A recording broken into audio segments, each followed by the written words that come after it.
Seriously.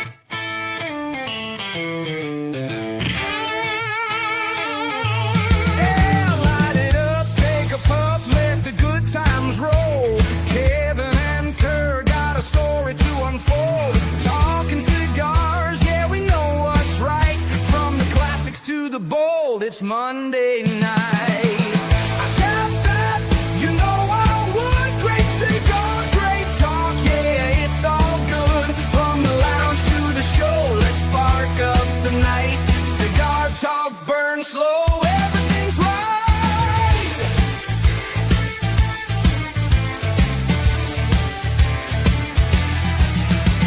Legends and makers, they stop on by, sharing the secrets, the craft, the why. From the rollers to the blenders, they tell their tales. Pair it up with spirits, let the smoothness sail. Wrapper, binder, alright. Flavor notes hit just right. Retro hail, take it slow. Only I tap that cigar show. I tap that, you know I would. Great cigars, great talk, yeah, it's all good. From the lounge to the show, let's spark up the night. Cigar talk, burn slow, everything's right.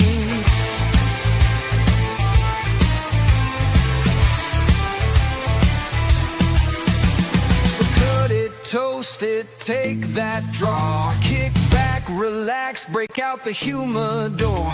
If you love cigars, well now you know. It's the I Tap That Cigar Show.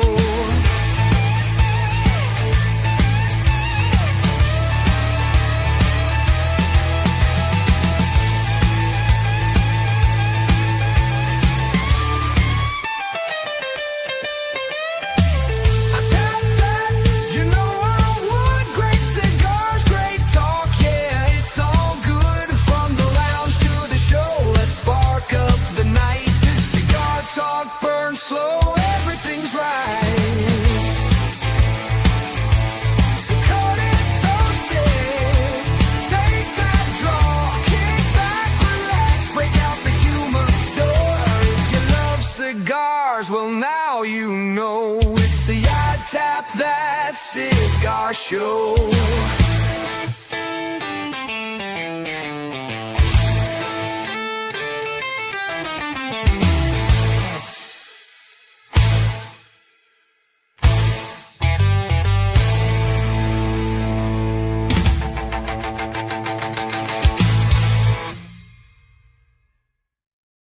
Oh my God. What? I know that. I'm sorry. Let's all vote on how annoying and long that intro was. I didn't even know he had changed it. That was, and it never ended. It Welcome just back, kept Jessica. going. Yeah, welcome Holy back shit, to the Kerr, why didn't you tell him that?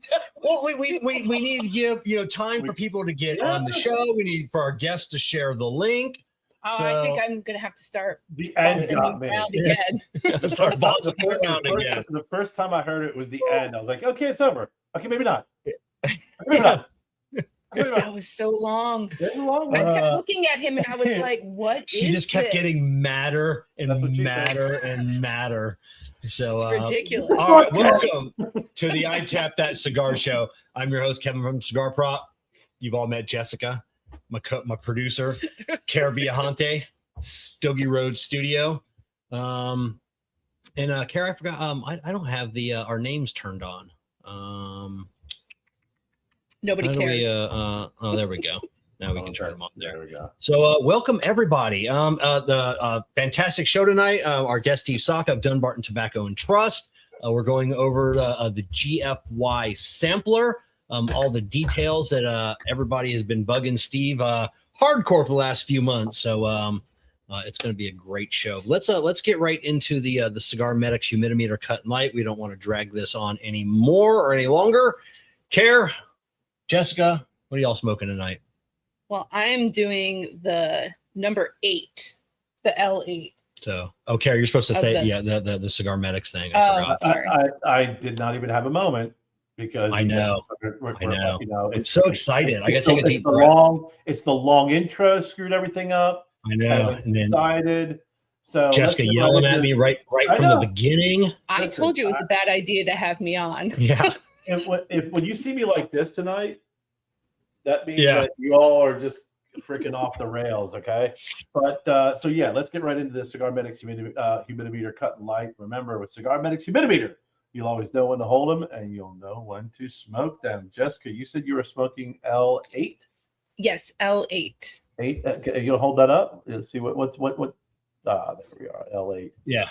All right, L8. Kevin, what are you going with tonight? I am. If everybody followed me, I did the blind review of all this. I am smoking the cigar that I enjoyed the least, and the one I really am most excited to find out all about, because I not only I liked it the least, I really disliked this cigar, and that is the L5.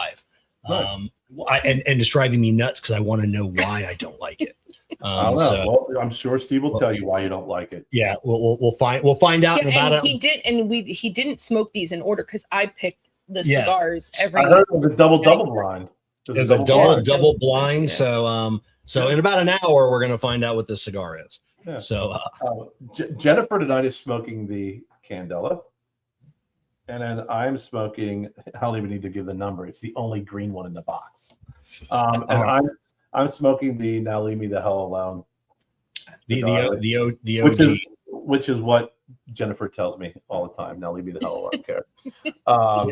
So that's what I'm going to be smoking this evening. And I got my notes too from all the different from all the numbers and all the blends that I smoked as well. And I don't have anything negative about the one that you brought up, Kev, or any discrepancies.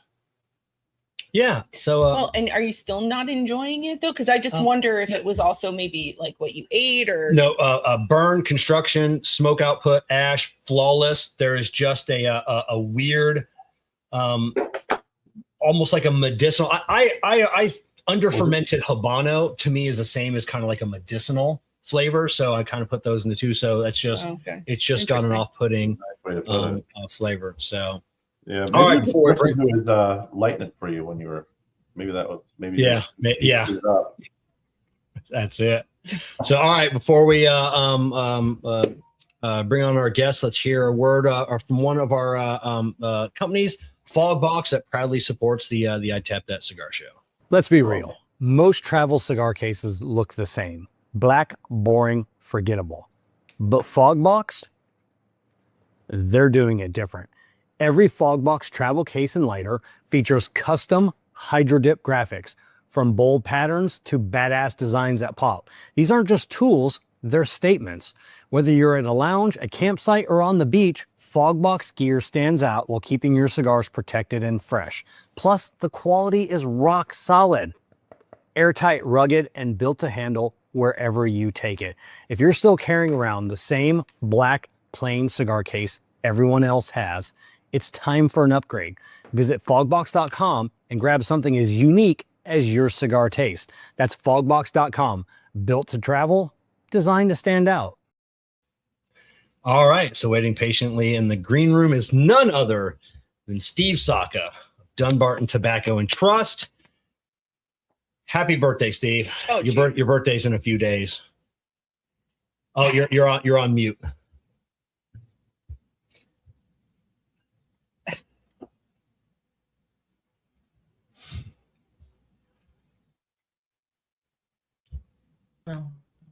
Yep, oh, there you go. Now you're good. Yeah, I am. Okay.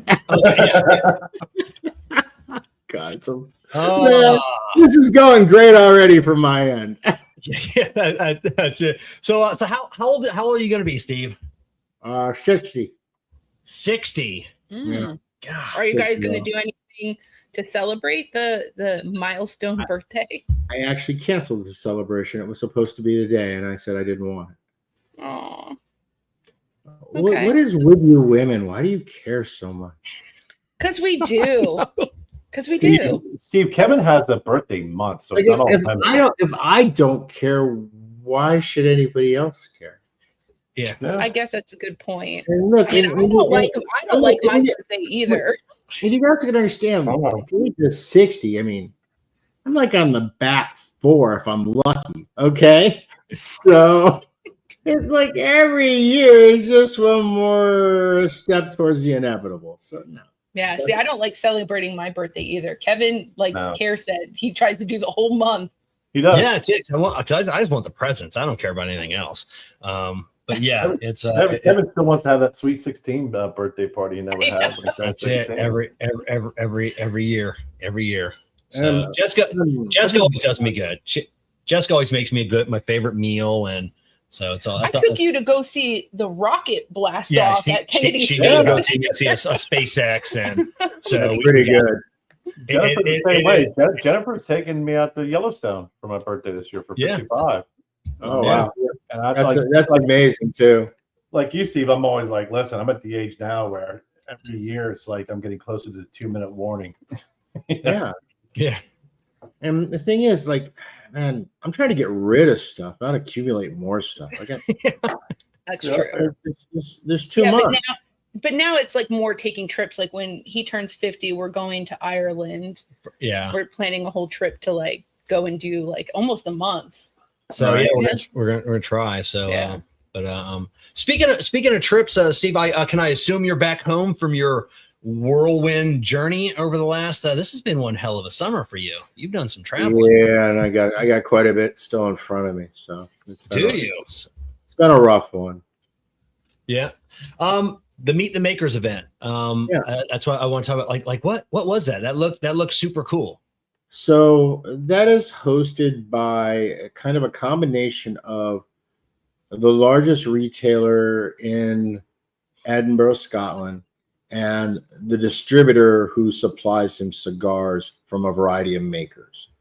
So whatever brands that distributor does, ourselves, Perdomo, La Flor Americana, and so on, they basically did an event called Meet the Makers where they brought in the principals, or they tried to get the principals to come in, and it was a pretty hell of a shindig of a day. I mean, it was an early day. It starts like at 9 a.m. and it goes to midnight before you leave the property, and then there was an after party, but I couldn't. It's already. Yeah. So when it's a Meet the Maker, so is it like a great smoke or a big smoke, or like what's like? No, not at all. No. These cigars are, look, first off, you're in the UK. You're in they call it a castle. I think it's a little bit of a stretch, but it's the Rogers family castle, so it's more like it's between a mansion estate and a castle. You know what I mean? It's like an estate property. And I mean, I guess you could call it castle. It did have a turret, but anyways, the turret looked like it was more there for pictures, and it looked like it was there to prevent the Vikings from storming the ramparts. But anyways, the venue is just spectacular. They served you 2 meals. They had panels with all the various makers that were there, plus the distilleries, because there were about 7 distilleries that were sponsoring. They had live entertainment. They did a mini Highland game during the day. And then pretty much it was open bar on whatever scotch you wanted to consume from about 6 p.m. until midnight. Oof. And That sounds good. It was a swanky affair. It was really, really nice. So right on. So was this invite only? Was it like anybody worldwide that could buy a ticket and they can go? No, anybody could go. You just had to spend 500 pounds sterling was the ticket. So what does that work out to be? Like probably like $650 maybe a little more actually. Not too bad for an all-day event, you know. Well, you also got to remember that, you know, for them, every cigar they got that day was worth anywhere from $30 to probably $80. Oh yeah, I didn't think about that as right, because the prices of cigars in the UK with the way the taxes are, you're pretty much on the low end. You're at $30. Most are well over 40, hit the 50 mark in the UK. So if you're there and you get 10 cigars during the day, there's 500 pounds. That's like $500, not counting all the other stuff. Wow. Now, do you sell your entire? Because I mean, you're not known for having inexpensive cigars, so it makes your cigars just a little bit more pricey. Do you offer your full selection, or do you really have no, you can't. You can't. It's a much more trimmed down portfolio. They have access to maybe 20, 24 SKUs total between the various lines, and there's a lot of things that like we don't offer Stillwell. We don't offer red meat lovers. We don't offer Umbagog. We don't offer, just a lot of sizes in all the brands, And even in the brands we do, Sober Mesa, Burley, Mi Querida, yada, yada, yada, it's still a limited selection of just 2 to 4 SKUs at most. Now on the Stillwell, is it because of the pipe tobacco that's added, or is it? It just gets way too complex for internet. Okay. The pipe tobacco cigar, it's just not even. It's a Rubicon that I don't even look at. There's no point in it. It's like, so what? I can sell $12 worth of Stillwell in Brazil a year. What are you going to get out of it? I mean. Yeah, exactly. And then Chris Duque, the overseas #1, So we have that fantastic cigar. He brought it up. What is I mean, obviously you can only get it from Abe. Smoking. Well, not only, but there's that's not true.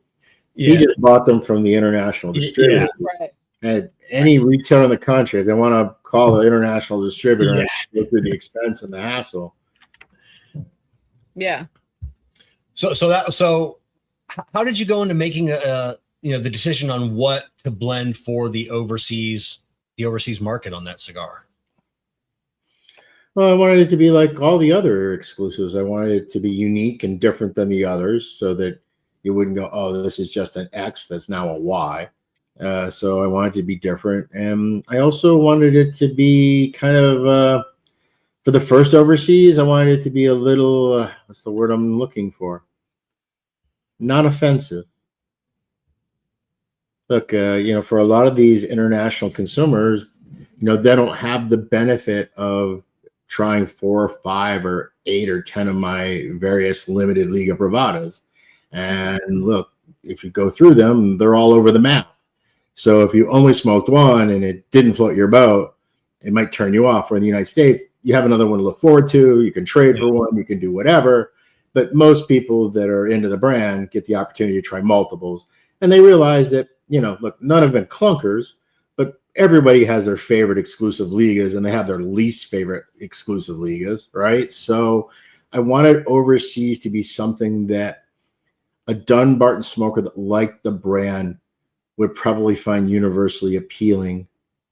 And so it's a little bit of a safe blend in a way. Doesn't make it, I don't mean to diminish it. I mean, it's complex, it's nuanced, it's, it's a lot of great things about the blend, but I didn't want to put something that was like super mild or super heavy or super peppery or super anything. You know what I mean?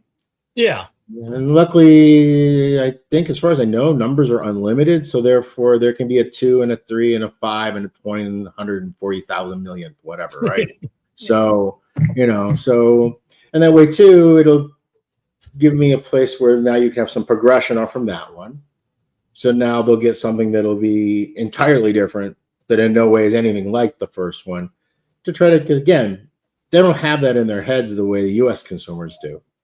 Because they don't have any exposure to it. The only people that have any clue are the people that are like really hardcore following social media and, all the blog stuff. But if you're not that person, and I would even argue if you're not even a DTT person, you probably don't know that.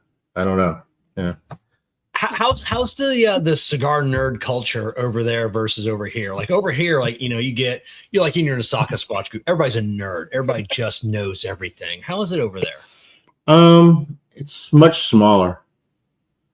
I mean, they're not any less passionate, but for them, you got to remember, so much of their exposure is reading from afar. Yeah. They just don't have the access. And, so it makes it hard. Look, just the same way as, when I was a heavy Cuban consumer back in the 90s. It was the same situation, made it hard for me. The shoes on the other foot now. Oh yeah. These hardcore guys they're not searching Habanos out. They're searching for the the unique limited stuff we have here in the United States. That's what they want. Makes sense. Do you how's the Cuban since the price increases? I mean, do you stay on when you're over there? Did you notice like less people smoking Cubans, more? No, there's definitely less people because they're not there to smoke. Yeah. So it's not even like it's an option. The cigars, it's not even a question of paying the price. They're just simply not shipping them. So you're basically you're taking the vast majority, 85% of. First off, they were running at about 70 to 75 million units, up to 80. Yeah, about 70, 75, 78 for like 5-6 years. And then all of a sudden it crashed down to 42. And then it was 40, and then it was 38 million units. And that's what they've had now. And that's like their new norm is half of something that was already limited before is now cut in half again. And so the price increases have absolutely nothing to do with the cost. It has entirely to do with the fact that, oh, we sell X hundreds of millions of dollars a year, and we don't want to stop selling X hundreds of millions of dollars a year. Mm-hmm. So we're just going to simply raise the price because we don't have enough supply, and there are enough people in the world that will buy these and will consume them. And boom, so that was the plan. They massively jacked up the price. They routed the distribution primarily to the Asian Pacific Rim because that's where the better customers currently are for Habanos. And then they just keep cruising. The problem is every retailer in every other country that Habanos was the premier cigar in their store for the most part, right? Treated that way, it was their Opus X, right? Was it. They don't have it to sell anymore. So what do? You talk about how shitty they are and how expensive they are. And, hey, have you had this Dunbarton Trust before? It's a pretty good cigar. You ought to try it. I think you'll like it better. And so you now have this happening on every store level with every consumer that comes through the door. And so it is now not just the geeks that are like exposed to our brands, but now you're starting to see mainline EU customers that are now getting exposed to all of these new world brands, because you have to understand for them, prior to, most premiums that were non-Cuban did not get much distribution because they didn't want them because they already had their high-end premium price cigar. So the cigars that they would import would be the shittiest, cheapest bundle cigars because that's what you could get, right? Which you could never get from Cuba. So then when you went into a cigar store 15 years ago, your comparison was a Habanos Partagas Series D number 4 versus a Drew Escape Factory Smokes. And no offense to my friends at Factory Smokes, but let's get real here, right? So it's not a very fair apple to apple comparison, right? Yeah. That was the exposure that most consumers were getting. So they always got our lowest grade cigars, and that just helps perpetuate into the concept of that Cuban cigars are the best. Because all these people like, well, I had non-Cuban cigars. I've had tons of New World cigars, and they all suck. Yeah, they suck because you're buying the worst of our product because you need the retailers need something at a lower price point. So now what's happening is you're now seeing our shit is still there, always will be, just like it is here, right? Yeah. But they're now getting top tier cigars and now getting a 1-to-1 comparison. And guess what? We do kind of favorably in that battle. You know what I mean? It's really a question of what do you like in a cigar as to whether it's better or not better. Yeah, but how many people were actually smoking like true Cubans? That's also a question too. Well, over there, I think over there, yeah. But like here, you hear a lot of people like the U.S. is Cubanness, and you're kind of like, you know what? I would dare someone to find me 10 retailers in California that don't sell fake counterfeit Cuban cigars. Yeah. Every time it's like always underneath the counter. Like literally, it's like the status quo. I mean, it's what they do. It's what they've been doing for the last 4 decades. Maybe it's trimmed back. I can't, but I can tell you. Yeah. Every time I was there, they always had Cuban cigars. But I didn't realize their production was down that low. Yeah. That's insane. You know, man. And I don't know. Crazy. So you're back. you did the you've done a couple events lately. Rocky Mountain Cigar Festival. How did that? And why isn't everybody else following your lead and then doing these pre-orders? You seem to do really good on that. You did that last year, this year. Like I didn't see anybody else. Like, hey, let us know what you want. We'll bring it out there. How does that not happen? Because it's work. Yeah, it requires effort. Yeah, it's as simple as that. It requires work and effort. I mean, people don't do work and effort. Yeah, yeah. Thank God, bless them. It makes my life easier, but yeah, it's the only logical reason why you wouldn't do it. So how was the event? I haven't been yet. Look, it was really, really hot this year. So honestly, I was like Jabba the Hutt. I barely moved out of the chair. It was so bloody hot. Really, in Colorado this time of year? I normally don't give a fuck. I really, truly didn't. It was written all over me. I could tell people just like, oh, I don't want to talk to him. But no, it was good. Look, we did well. We always do well, but I don't know, man. I need these things to go to every 2 years. Yeah. Yeah. Did you sell out faster than last year? No, we actually didn't sell out. We ended up with 4 boxes left. Yeah, 4 boxes. God, that's smoke those on the ride home. Yeah. So before, but it was the first time. It's so hard to know what to bring. You bring more, and then you kind of like you regret it. You don't bring more, then you regret it. There's no. Yeah. It's a guess. So we brought like 20 more boxes than last year, and so we sold 16 more boxes. But in the end, no, we did not sell out. So streak is over. Streak is over. Yeah, Max asked, what was your number one seller this year? Well, here's a problem. It doesn't matter because you have 10 of this and 10 of this and 10 of that and 10 of those. So we went with the 4 boxes I shipped back for 4 boxes of Papa Sakas, which would have been the thing I would have thought would have gone the fastest. Yeah. Uh-huh. And we sold twice as much Papa Saka as anything, but we didn't sell because I brought way more Papa Saka. But yeah, so there's no. Yeah, so really, what's your best sellers is dictated by what you choose to bring because you can only have. I mean, you got an 8-foot table, you can only do so much with it. Yeah. So what is the? I know the everybody back in the day it was always Rocky Mountain or Cigar Fest. Now that Cigar Fest isn't a thing anymore. What was for people that may not get out west? What's the biggest difference between cigar? Because I'm assuming you used to do Cigar Fest. As well. Yeah, look, Cigar Fest to me was literally 2 days of just sheer misery. I mean, you're cooped up in that building in the Poconos. The only thing that's reasonably edible within 100 miles is some schnitzel, right? I mean, that building is too small. It literally feels like some sort of naval training exercise for fire suppression. By the time they're in the building for 2 hours. I mean, it's literally just nothing but sheer misery as far as I'm concerned. And then guess what? You get to do it over again the next day because one day is enough because we're going to have another 3,000 people. So they're testing you. Yeah. So for me, there's absolutely no comparison. I never, as an exhibitor at Cigar Fest, and as an attendee at Cigar Fest, I just never liked it. It was just too crowded. Where with Rocky Mountain, look, it was a bloody hot day, but you are at the foothills of the Rockies. You're outside.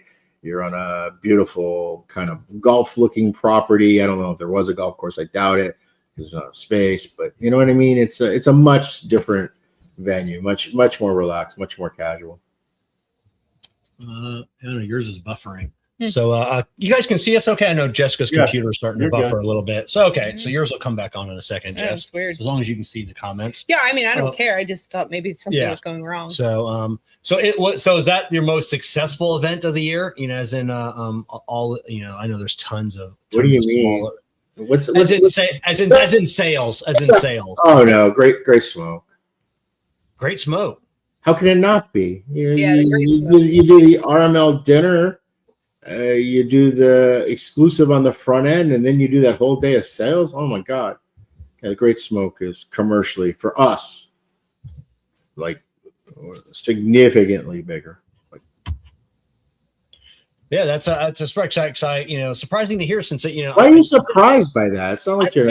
I seen pictures of Rocky Mountain and it looks like it is it just like the pictures? It looks like it's 10 times the size of TGS. Yeah, but TGS does something that the Rocky Mountain isn't doing, or other. Yeah, there's way more vendors at TGS. That part is true. Yeah. And there's a lot of other vendors that are doing jewelry and liquor and food, and so it's a little bit more of a fair kind of environment. So, I mean, but you'd have to ask other people. I'm sure there's people that just crush it at Rocky Mountain, and TGS just doesn't work for them, right? Because I mean, like Drew does this huge, massive thing at Rocky Mountain. They've been doing it for years.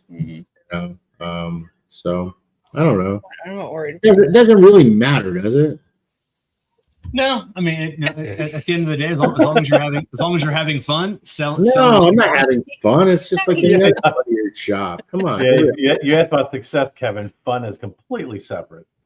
Yeah. I think that's been established. He's not enjoying himself. Yeah, he was hot at Rocky Mountain. Poconos was bullshit. Honestly, I don't even remember the last 2 hours. I was so sloshed.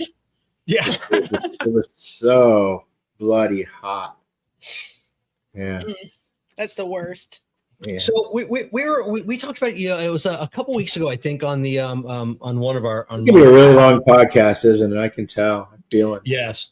No, we're gonna try and keep to that. We're gonna try and keep to that about that 2 hour mark. Well, that's fine. So get to my question was we were talking about that, about the altitude and your cigar smoke, your cigar smoking experience. And I said I thought I remembered you saying that like it can take a couple of days for your palate to acclimate to the altitude out there. I know mine does. It takes a couple 3 days. Okay. Everything tastes wrong when I first land. I think it's just the thinner oxygen. I think it ends up lowering the combustion rate on the cigar, which then changes the flavor. Just everything seems a little weird to me. Yeah, I agree. When I went out to Colorado, I feel the same way when I first get into Phoenix or into any like super dry climate like Vegas.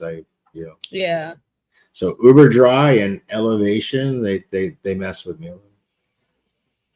All right. So like the when you're going down to like Nicaragua, that doesn't, with the extreme humidity. Because I know you're from, like New Hampshire. So when you go in, to a jungle, essentially, that's but that's where you work, so you're used to it. Okay. And it's not the same as I go to Denver once a year for 2 days, 3 days. You know what I mean? Yeah. You just spend so much time. Look, you could argue the weather is nicer in Nicaragua than it was in Miami when we talk about heat and swamp, right? That's way more humid than Esteli ever is. So, yeah, I mean, being at elevation Esteli helps it a lot.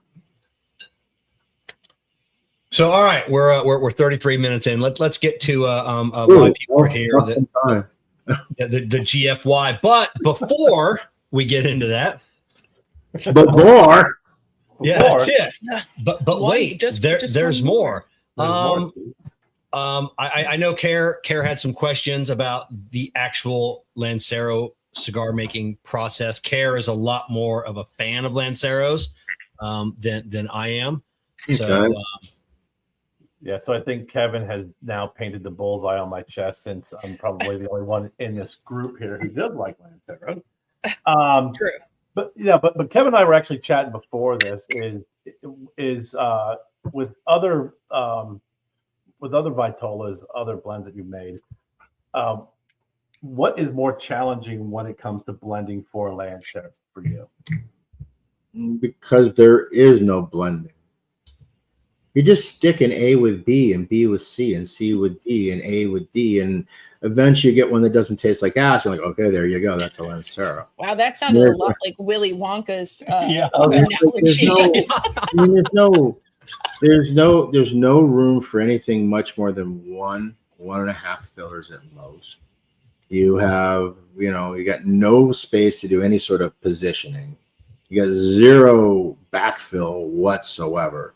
So you can't do anything to the blend that way. So there's nothing about blending a Lancero, in my opinion, that's anything more than just fucking guesswork. Mhm. And look, that certain things taste good together. So you kind of start with putting the peanut butter and jelly together before you put the lemons with whatever. I don't know. Can't think of anything lemon isn't good on. That was a bad example. Anyway, but so blending Lancero is really, I don't know. I've never been impressed by them, and I'm not impressed doing them. And it is what it is. I'm not saying you can't get a good Lancero and have an enjoyable smoke. I'm just saying that from a blender's perspective, anybody that talks about how complex it is to blend a Lancero is just talking, because there's no complexity in blending a Lancero at all. A monkey literally can do it. Simple as that.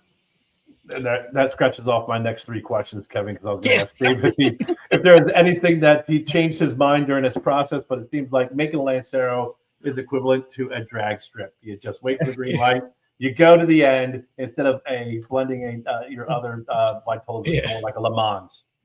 And it's so weird because Lanceros don't sell. And actually, I've been involved in probably the 2 most successful Lancero, maybe 3 most successful Lancero projects in probably the last 20 years. And it's just insane to me. When it's something just because you don't like something means you do a shitty job of it, right? Right. Well, true. All right, I don't like to pick up my desk, but when I do, right? I mean, I don't. If I could get away with never shaving again, I would be perfectly happy. It's misery, but I do it. So you do a lot of things that you don't necessarily like, and it doesn't mean that you just mail it in and not like.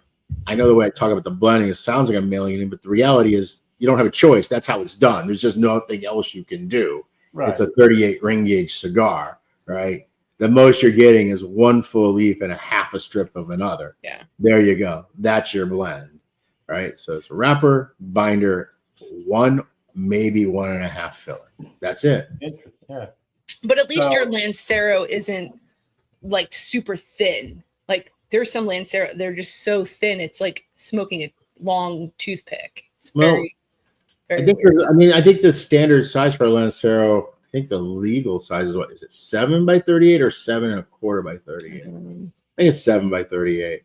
So that's kind of like that is the traditional format for a Lancero. And then you get a few examples even from the Cubans where they would do a 7 by 40. And look, I did the 7 by 40 on the L40 and on the Now Leave Mail Alone, the original one, because I can't even remember. I know on the original on the L40 is just we needed to figure out a way to get another leaf in there, and we just needed to make it so we could have a full leaf and a half a strip and a quarter strip of something else. I do enjoy that L40 because it is. I think it's got a little more tobacco in it. For me, it just seems it was a good cigar. I like the L40. We definitely sold a lot of them over the years. So yeah. So Steve, with your blending feedback of a Lancero, does it stand to reason that the key component of the Lancero is the wrapper, because it's always been told that that's where you get most of your flavor from? Yay and nay. I mean, look, that's another thing. I don't. That whole concept that you get most of the flavor from the wrapper, I just don't buy into it. It depends on the wrapper and it depends on the filler, right? So I don't think that is necessarily a true statement in just the general terms of things. It's the same way as connected shade tobacco is milder, right? We kind of agree it's one of the milder wrappers. Yeah. Okay. But if you smoke a 6 by 60, that blend with the connected shade wrapper, and then you smoke a 4 by 44 with that same blend scaled down with connected shade wrapper, it's going to end up tasting way stronger in the 4 by 44, even though you now have more wrapper to filler ratio. So I don't know that really now. Does it make a big difference in contact with your oral membranes? Yes, but you get that out of a normal cigar too. If I had to capitulate a little, yes, I think in Lanceros the wrappers have more of an impact than they do in cigars that are 42 ring gauge and above. So I think in the Lance they do. Now, the one thing that turned me off on smoking Lanceros when I got into cigar smoking was just the inconsistencies, and they never seemed to burn right. You had tough draws, and it was just I just didn't like them. Yours, some I cared for, some less than others, but I never had a construction issue. Is there like a secret sauce that on the Lancero? Because I know that they don't make a lot of them. Whoever's rolling Lanceros, they never roll a ton of them. So I know it's the rollers. Is there a technique? What's the deal with that? Yes, there is. Okay, so there is a secret sauce. All right. So next question. But seriously, I mean, Yeah. very rare you get a Dunbarton Lancero that doesn't smoke pretty damn fucking perfect. Right. And that's really unusual for Lanceros because that's really not regularly where they're at. So they usually roll really tight. Now, like Kevin said, it's a tight draw. And then if you're not used to smoking them and you're a fast smoker, you can definitely have a Lancero run away off on you and start burning all sorts of wonky. But everyone that I've spoken from you has been or you go to grab the Lancero and you squish it down like somewhere in the middle. It's just like, and it just collapses, and it's just just as annoying as when it's too tight. Yeah. fine. So, all right, let's dive right into it. Finally, thank God.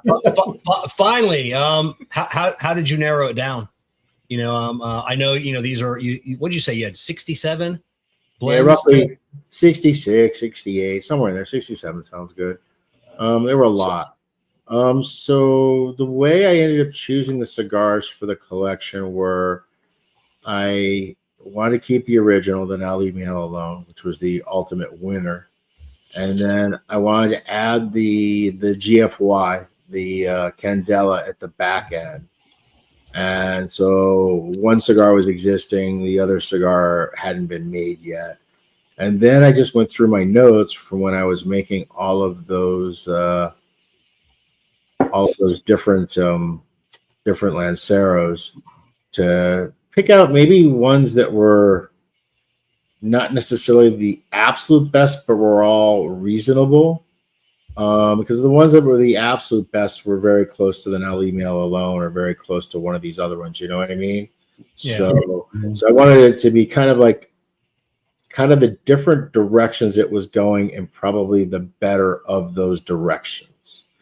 It'd be kind of the way I would describe the cigars that were selected for the sampling. Now, do you take were you taking detailed notes?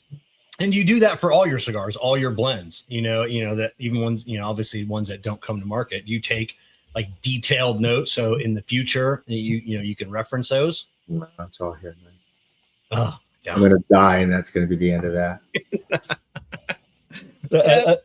So like all those people, like even like the ladies who have all these recipes and they never write them down and it dies with them and the families. Like tries to figure out how to make the apple pie, again, and it just died with them. So let's start off. Cigar number one, the OG. Now Leave Me the Hell Alone. What's in that? What's in that cigar? What's the details? That cigar was basically it's a jalapa based C98, and there's just some seco and then a half a strip of Ligero. It's got the Sin Compromiso wrapper as binder. And what does that cigar have? Oh my gosh. That was the Ecuador Habano sun-grown wrapper. Yeah. So the Ecuador Habano wrapper. So you took your prize wrapper, and put that as a binder. I did not. No, I took my prize wrapper that isn't pretty enough to be a wrapper. I said, oh, you're now a binder. Go out and make your dad proud. Yeah. Well, I did. That's a Look, first off, nobody grows binder on purpose. Everybody's trying to grow wrapper, and binder is what you get when you don't get wrapper. And even when you get wrapper, there's always binder in it. And even when you buy stuff that you think is all binder, you still sort it because guess what? Hey, maybe you pick up 5% wrapper out of there and help to boost your value in it. So yeah. But yeah, so it wasn't so much my prize, but yeah. And that's the one that you didn't prefer? No. It was in the middle of the pack. I gave it an overall score of an 8.25. Oh, it was the number 5 on that one. Yeah, the number 5 was the one.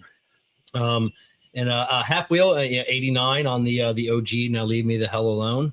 Luckily, Patrick rated that. I don't know which one. Who likes? Do you prefer Patrick or Charlie to smoke your cigars? Rate them. I hear a lot of manufacturers Actually, I ultimately don't care, but they come at things very differently. Patrick's taste profile is much more in line with mine, so therefore, if Patrick reviews the cigars, it's far more likely to get a better score. Charlie, up until unless things have changed, he's always been more into those more delicate, Epicurean, milder style of blends. So a lot of my stuff would be out of his normal enjoyment window. Doesn't mean he doesn't review it fairly, but it's much more difficult to enjoy a cigar and in the same way as if it's in your wheelhouse. Yeah, I would say Charlie's still that way. From I consistently read half wheel, so I think you're right on that. Charlie still leans towards that. We all lean towards everything, right? So it's like I don't look at it as a problem. I just look at it as a hey. And I think that anyone that reads any of these reviewers for any duration eventually kind of decodes them and figures out what they like, what they don't like, and what words they use. Right. And okay. But I'm sure that Charlie is so burnt out from smoking cigars. Like that's just, I mean, I think he's even said that. There's times where it's a lot. Yeah. So I'm glad that there's Patrick. Also. Yeah, Charlie said it on our show. He does not smoke for enjoyment. His exact words: he does not smoke for enjoyment anymore. Look, Brooks also does reviews on that. So So, and again, Brooks tends to lean more towards my side of the aisle. So Brooks is typically a better fit. But again, oddly enough, I might be like the only guy on the planet that's never had a problem with a review. Like, look, I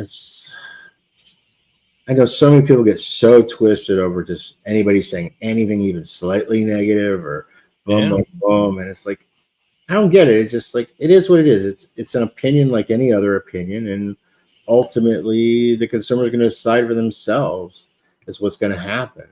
So I don't know. It never. Look, you like to get good reviews. You like to get good numbers. You love being at the top of the consensus. But when it doesn't happen, does it mean that what I'm doing is of any lesser grade or quality? No, maybe it does. We'll see. But as a general rule, no.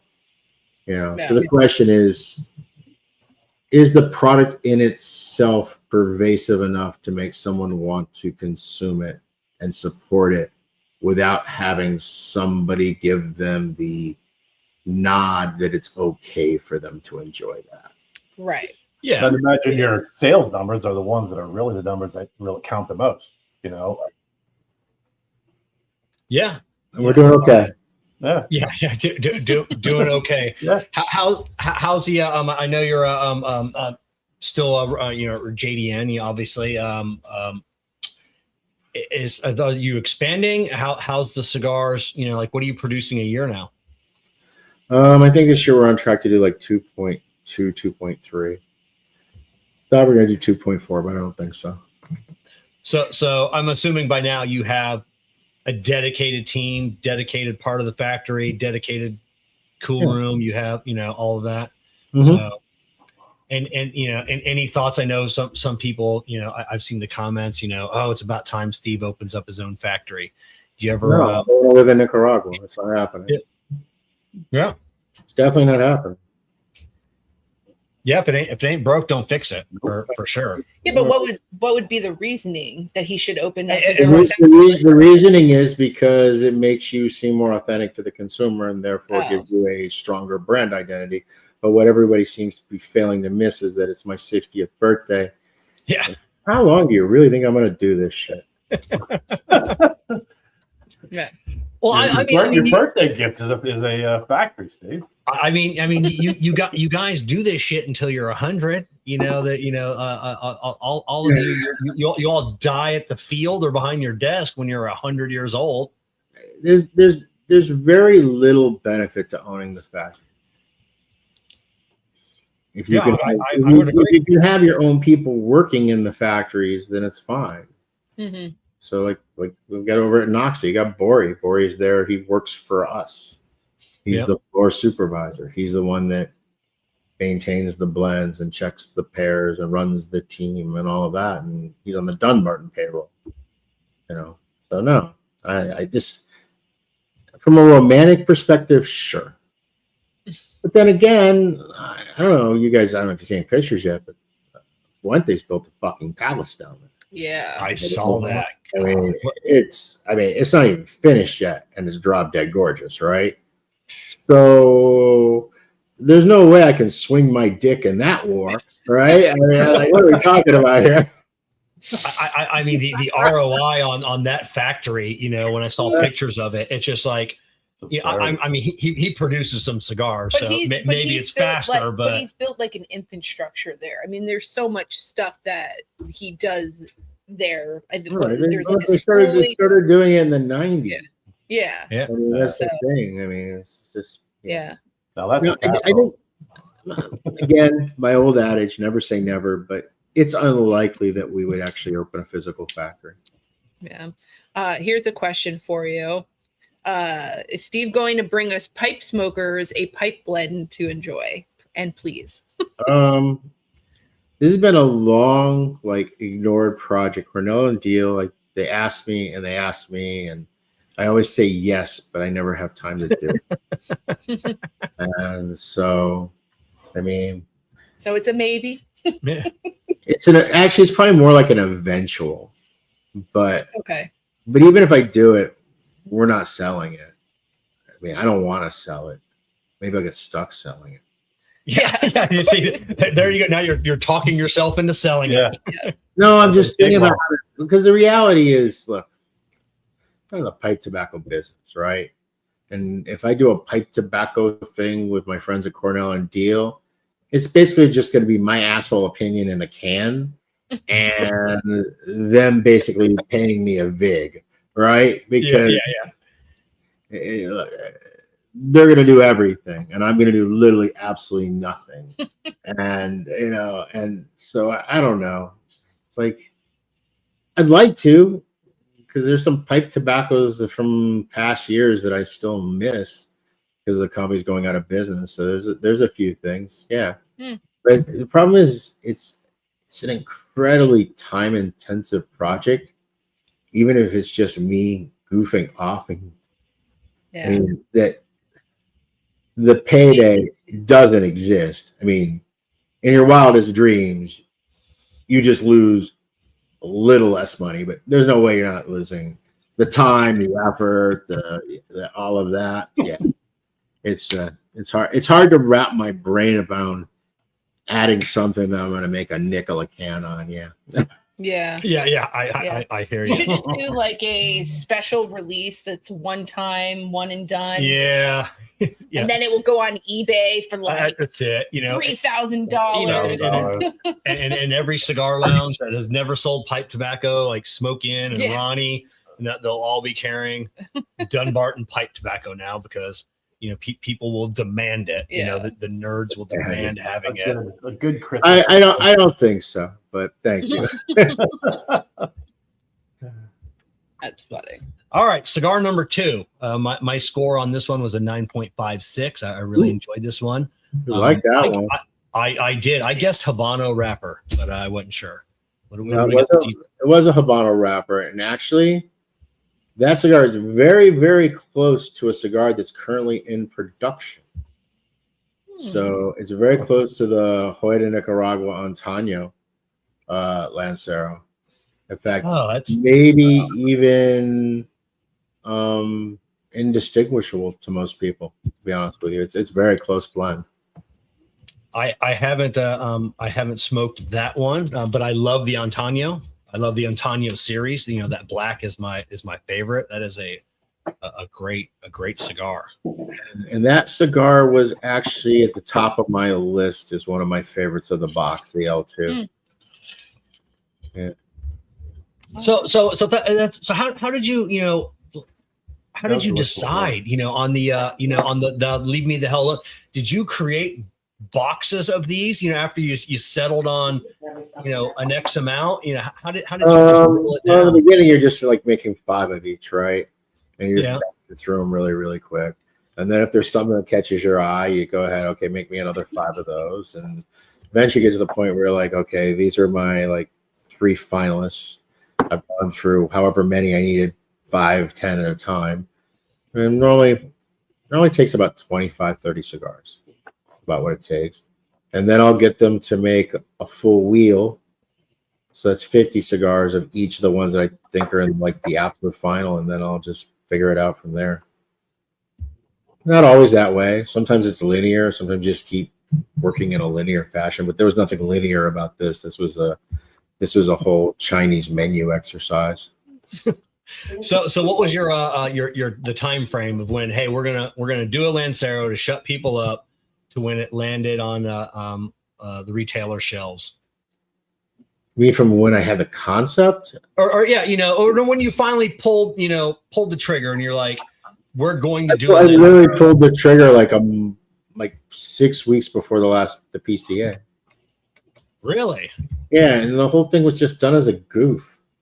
I just wanted to have, look. It was a year we weren't releasing anything new at all. Right. There was just nothing. We had what? I don't even know. We had bronzeback, an Umbagog. Right? We had I don't even know what else we had. We had barely anything that year. We added the aromatic number 22 to the Stillwell line. I was going to say it was a Stillwell one. The big, so there you go. Strike the band. And so I was looking to do something that I thought would get the media to actually talk about the company.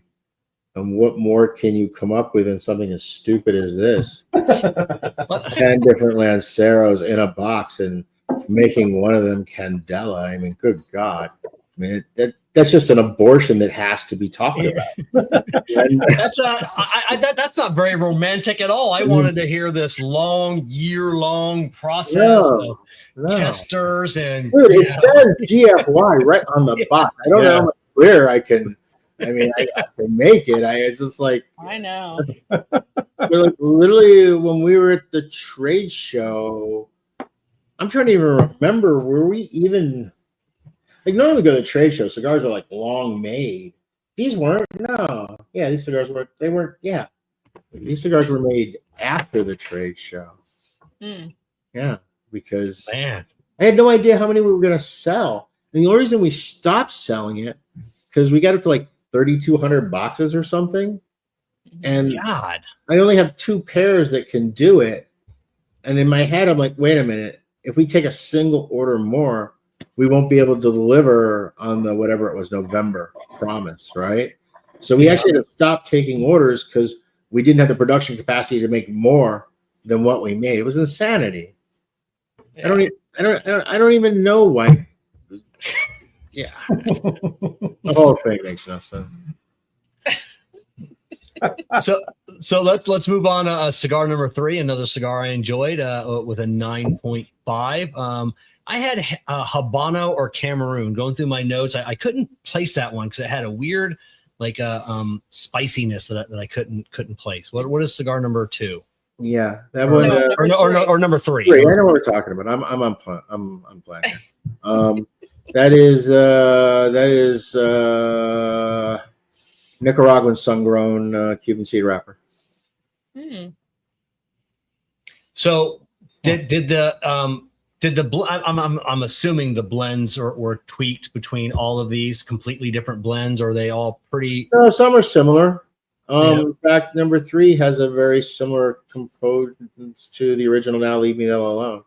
So it's kind of really honest. It's more like a Now Leave Me the Hell Alone with a Cuban seed wrapper. I actually found this one a little rough. I did not enjoy this one. I didn't find it appealing. I just felt like it was rough without giving me any sort of reward, and I felt like Cigar 2 gave me much more balance and more flavor, and it was a little bit more unified of a package. And I think the original Now Leave Me Alone is definitely a discernible medium-bodied cigar. But I think that for a Lancero, it has a really good texture and taste to it that's very appealing. I just found L3 to be barbarous. It was just brutish. I don't know. It just didn't do it for me. Now, I had on that one, the one note that I had, and I never really asked anybody why it does that at the very beginning, and it only did it at the beginning, and then it never did it again. When your ash gets that snake tongue where it splits with that divides. Some cigars, it stays like that throughout the whole cigar, and it's annoying. Some cigars like this one, they did it at the beginning, and it never does it again. What causes that? The primary reason why that happens is there will be some sort of seam in the binder, typically a vein that's creating a seam. And when you burn through the vein, the binder splits. And when the binder splits, it just all starts to go out like that. So normally when you get those kind of Y splits, most times they won't go the whole cigar. Oftentimes they'll go to about where that next wrap line is on the cigar, about an inch and a half, and I'll clear it. But almost always that's from a binder giving way, and almost it's because of a rib, a stem, a seam. What am I talking about? Yeah, those things. They're the medial ribs of the plant. They extend from the central rib out to the edge of the plant. So. All right, up next, cigar number 4. My cigar was a 9.375. I didn't guess the wrapper on this one. I couldn't guess the wrapper, but I did make a note that it made my Bacardi. Wait a minute, how can you even guess the wrapper on that one? What did you write down? I didn't. I couldn't guess. I just didn't. It just I couldn't guess that one. Cigar 4? Yeah, cigar 4. I did make a note that it made my Bacardi and Diet taste like Connecticut shade. I mean, how can you not tell it's Connecticut shade? I don't know. I said it was. I kept going back and forth with some of these. Is like, is this Connecticut shade? Is it Ecuadorian shade? And I couldn't. Well, yeah, it's Ecuador. It's Ecuador shade. I mean, it's Ecuador. Connecticut seed grown in Ecuador, so that part's true. Oh, okay. Yeah. So yeah, like I said, what sort of score did you give this cigar? I gave that one a 9.375. I really liked that cigar. Me too. I really liked that one too. Four was a really good cigar. In fact, if you like milder cigars, 4 was the best in the box. It was definitely. That's probably why you liked it. Yeah. I do like, I get, now I always tell people, I like spicier, fuller bodied cigars. Now one of the cigars what was that one, but that's the one I moved. That's what I moved to now because it's a really good cigar. It's like you said, it's mild. I can't wait to hear about number 8 because that's the one I just smoked, and I'm excited to hear what that one's about. But we'll stay in order. We'll move to cigar number 5. That was the one I believe that got my least favorite with a 7.75. That cigar kind of made me angry. It's just such, it made me angry tonight. I lit it up before the show. What is in this cigar that's making me mad? Before Steve chimes in, I actually liked 5. Jennifer smoked it, and she kind of was in the same vein you're in. I found it had a really good smoky flavor to it. Like, you ready for this? This is my entire tasting notes: cinnamon, smoky, smooth, medium, relaxing Mhm. smoke. That's all I wrote down. Cinnamon was what you were tasting. Yeah. So Kerr, there you go. You got the Smoky. smokiness. It was. I mean, definitely right. It definitely tasted like there was some fire to in there. So I was thinking it might be a San Andreas wrapper because it was really delicious. Which you're correct on. That's exactly the reason why for the smokiness. It was a San Andreas wrapper on that one.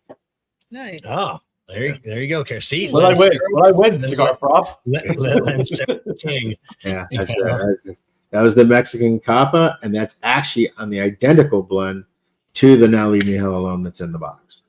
Mm. So it's only a wrapper change. So there you go on Kerr. When you're talking about earlier, about the difference that a wrapper can make. So on that one, it's just a wrapper change. Yeah, it's a wrap. Well, basically, it's a wrapper binder flip. So the one had the Ecuador on top, Habano on top, and it had the Sin Compromiso binder underneath. This one had the Sin Compromiso wrapper on top, and then that Ecuador Habano as the binder. So it's a wrapper binder swap, is what it is. Yeah, I thoroughly enjoyed that cigar. It was really good. Are you smoking the new Bullet Head?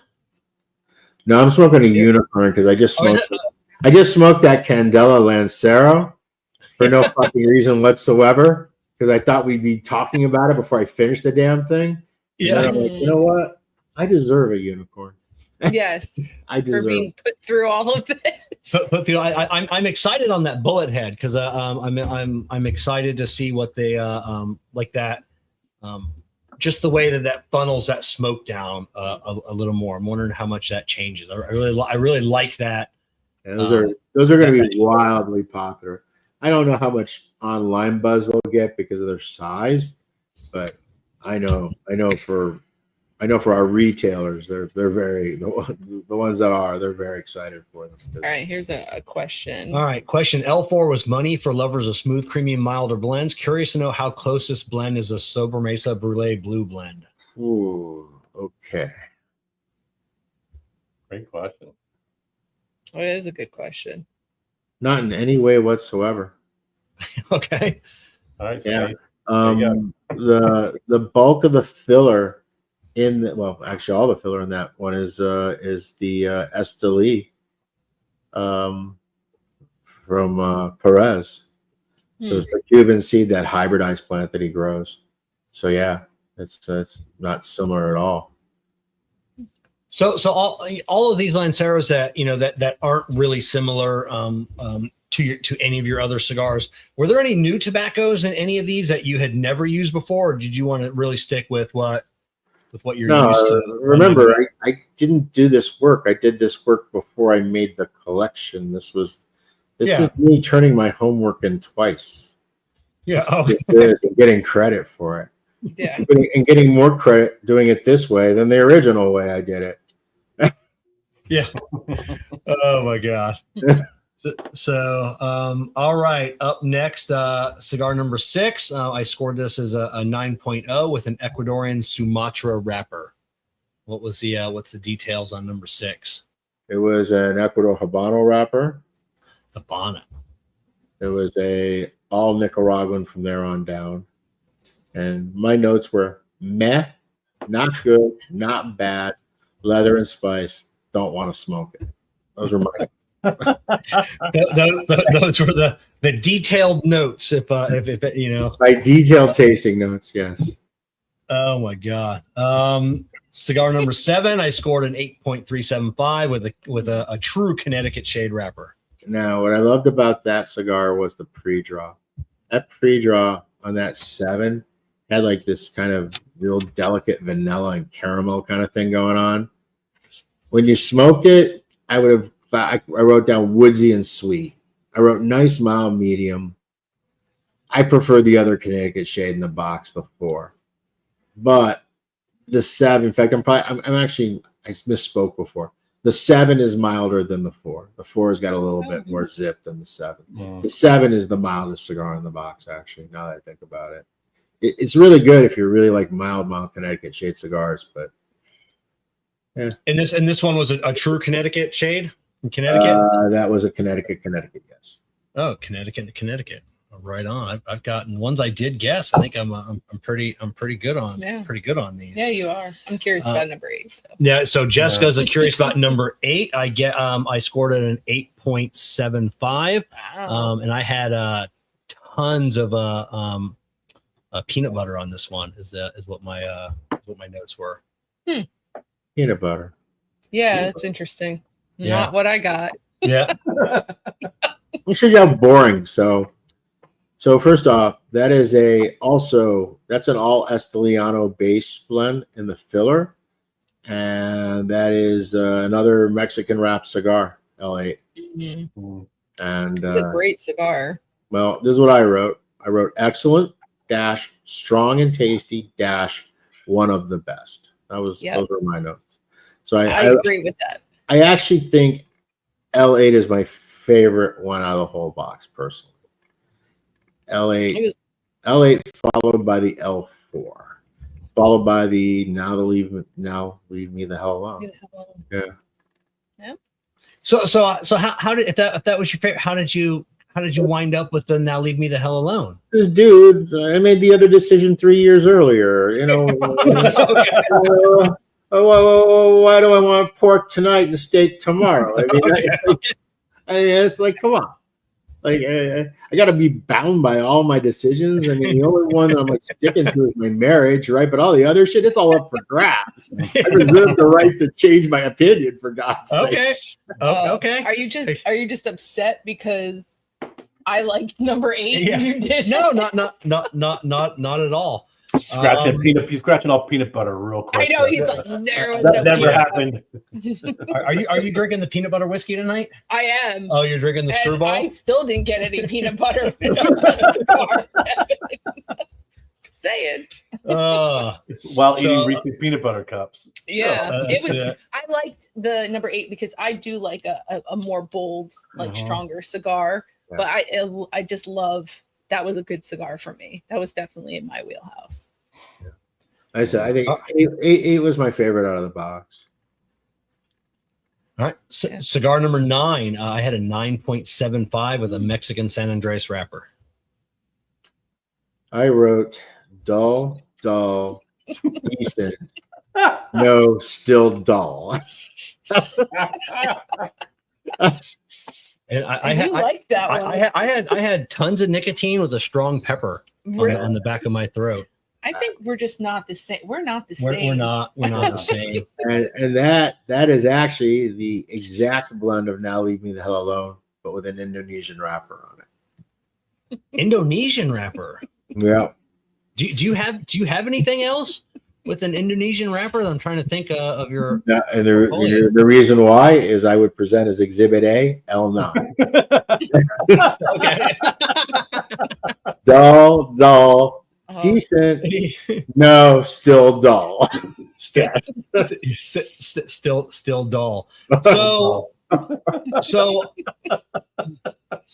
before we get to the Candela, the one thing that I had said, I think in my review, why was there no broadleaf? And a couple people had said, that they had guessed whatever cigar had broadleaf, and I'm like, I didn't taste any broadleaf on any of those. Why no broadleaf? You're a broadleaf guy.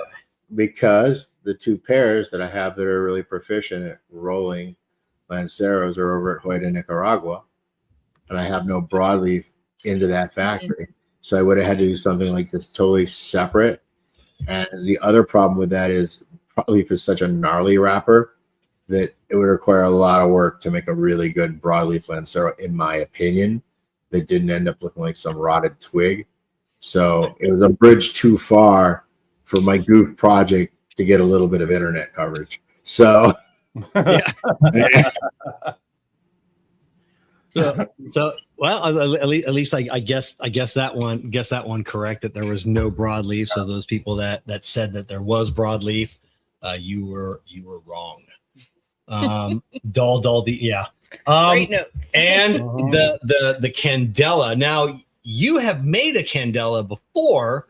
I think you'd posted a picture from PCA back in 2008 or something. You had to bring a Candela. I can't remember what it was. Remember, it was that whole August of 2016. Yeah. You had to have the FDA filing. Or 2016. Therefore, right. So therefore, if I wanted to import any Candela cigar in the future, I better have a Candela cigar on my import logs that I have a Candela blend already coming into the country. So we made a lot of stupid shit. I can't even remember what that was. It was in the Muestra de Saka. I'd have to look that up. Yeah, it was an MDS. I think from the post. It had some catchy green name. It was like Oro Verde or some bullshit. Yeah, like yeah. I think that's a great name. Not really. It's like sticking two words together that everybody uses. But look, when you're having to come up with 300 names before a deadline, and you're like 6 weeks to do it, you can't craft everything well. It's just got to throw some shit at that wall because you got to do it. That's funny. So obviously we know it's a Candela. Any info on the insides?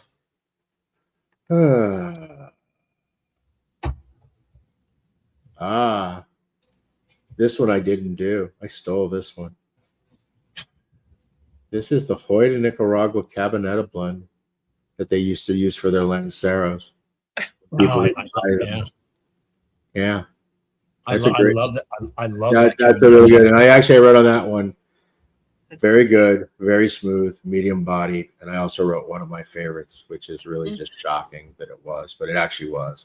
But I think it had more to do with the blend was just so good that the wrapper was overcome by the beauty of its star.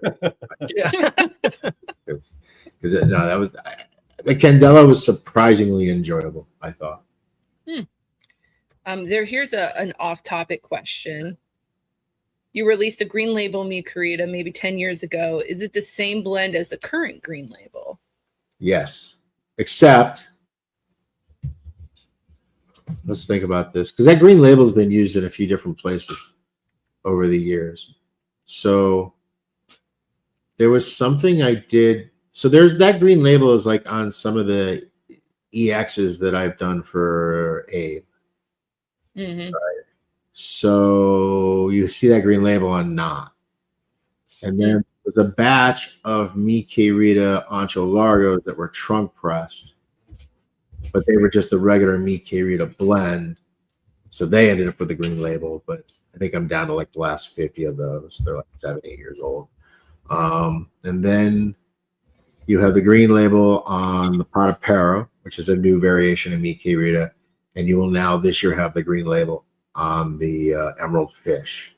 So those will be the only two that actually have the green label that are the blend that's now going to be the one that, you know what? I'm not going to say that. I don't know what I'm going to do with it. Wait a minute.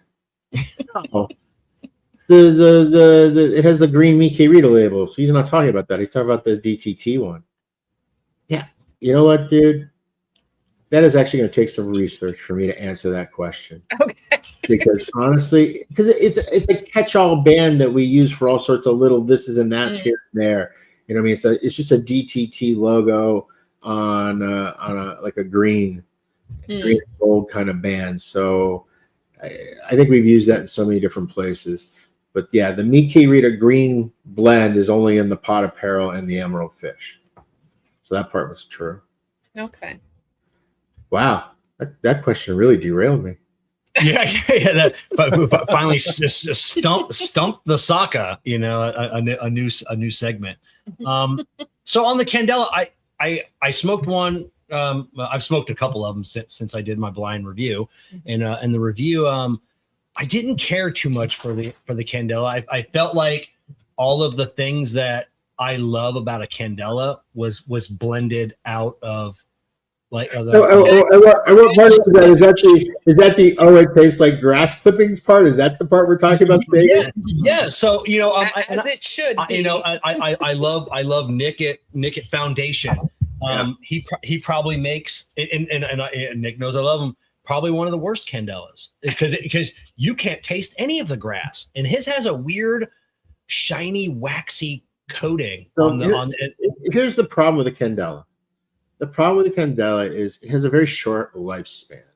Yeah. So it comes out of the barn, right? It's already fermented for all practical purposes, right? because you don't cure it the normal way. You heat cure it. Whole thing's done 5 days. So you load the barn. 5 days later, you're pulling tobacco out that's like ready to go. Stuff is super bright green and super grassy, clippy, sharp, right? Really just a astringent kind of flavor. And what ends up happening from that point forward is that beautiful, shiny, bright green just gets grayer, and grayer. And the flavor gets the same way. It takes that grass clipping down, takes that real astringent kind of thing down, to eventually it gets to where a year later, it doesn't taste like anything. It's just kind of this dull gray green. So what you really have is you have a very small window of about 2 to 3 months to use it super bright. You then have another window of about 4 months to use it where it's still green, that it's recognizable, and there's still flavor there.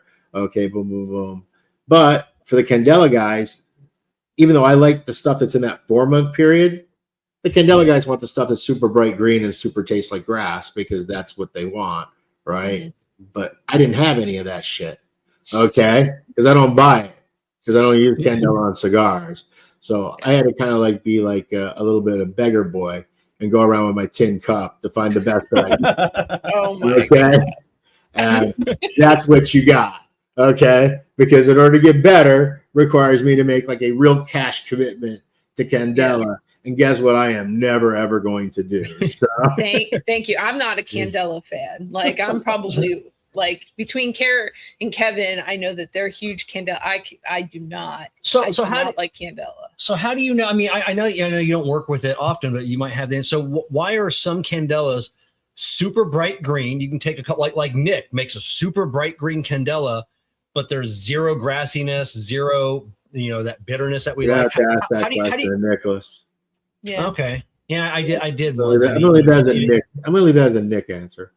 Yeah. I have an educated guess, but it isn't.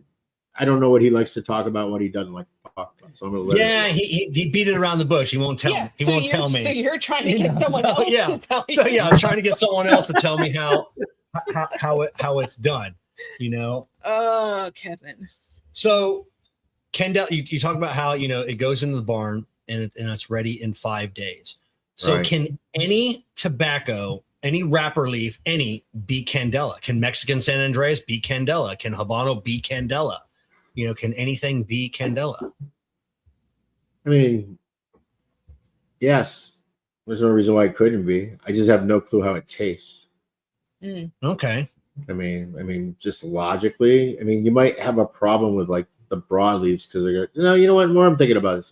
This is a question I never thought about, but I think it would depend on the texture of the material.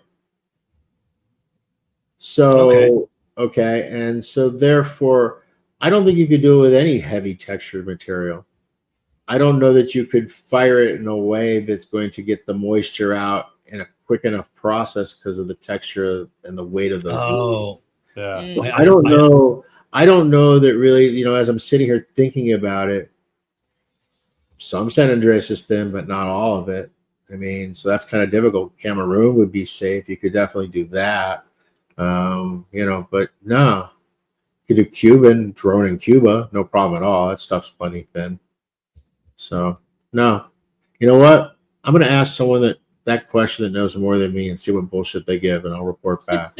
It's one question I didn't know. I sent John Oliva Sr. An email years ago and had a couple questions about Candela because nobody has produced more Candela than his family.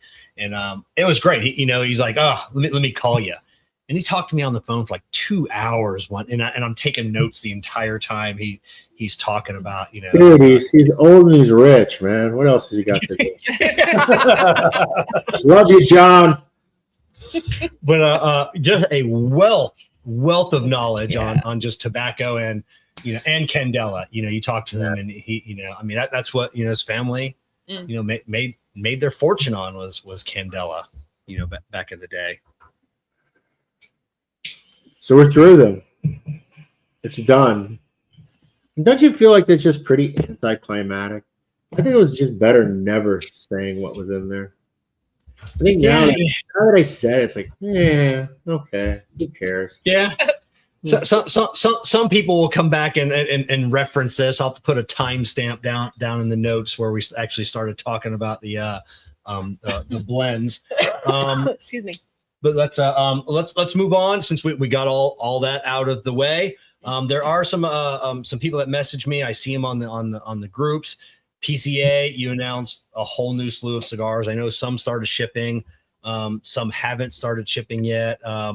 Congrats on the 91 Patrick Half Wheel, bringing him up again on the bronze back Robusto. What a crazy! Did you ever think that cigar? I mean, you obviously do, but that cigar has taken like the cigar world by storm. Yeah, it like, really has. It's such a great cigar. Is that and that's obviously shipping. What can you tell us about that cigar? I have a lot to say about it. It's the base Mickey Rita blend using the 2LS broadleaf wrappers. So it's those leaves that they're beneath the mediums. They're kind of on the lower, kind of like about the 30-40% up the stock kind of mark. They typically get used for cheap bundle cigars because they don't ferment very pretty, and they end up being kind of splotchy, and they very rarely end up dark. They often end up with kind of like a ruddy, kind of muddy brown, dark brown kind of thing going on. So what they do is they ferment them to where they can ferment them, and then they put them in the steamer and they steam them. And whatever flavor is in there, which the flavor was good. It's not as earthy, it's not sweet, but it's got that broadleaf, but with like a little bit more spice, a little bit more zest on the broadleaf. But they put it in the caldera. We steam the leaves, and then we take those steamed leaves because they come out absolutely gorgeous, perfect, even dark as dark can be. And you then put them on, $2 cigars. That's what you end up doing with it, because you can't put it on a high-end premium cigar. Back in the 90s, Henry Clay had this thing called Brava Finas, I think it was called. And it was just these really kind of very rough Maduro cigars using this 2LS wrapper. And they didn't call it 2LS because, well, they were trying to sell it. Yeah. But yeah, I mean, and it's and I just remember it was just a really good, cheap, flavorful smoke. So I just said, hey, instead of taking this wrapper and steaming it, let's just leave some of it naturally fermented, and let's just see what people think.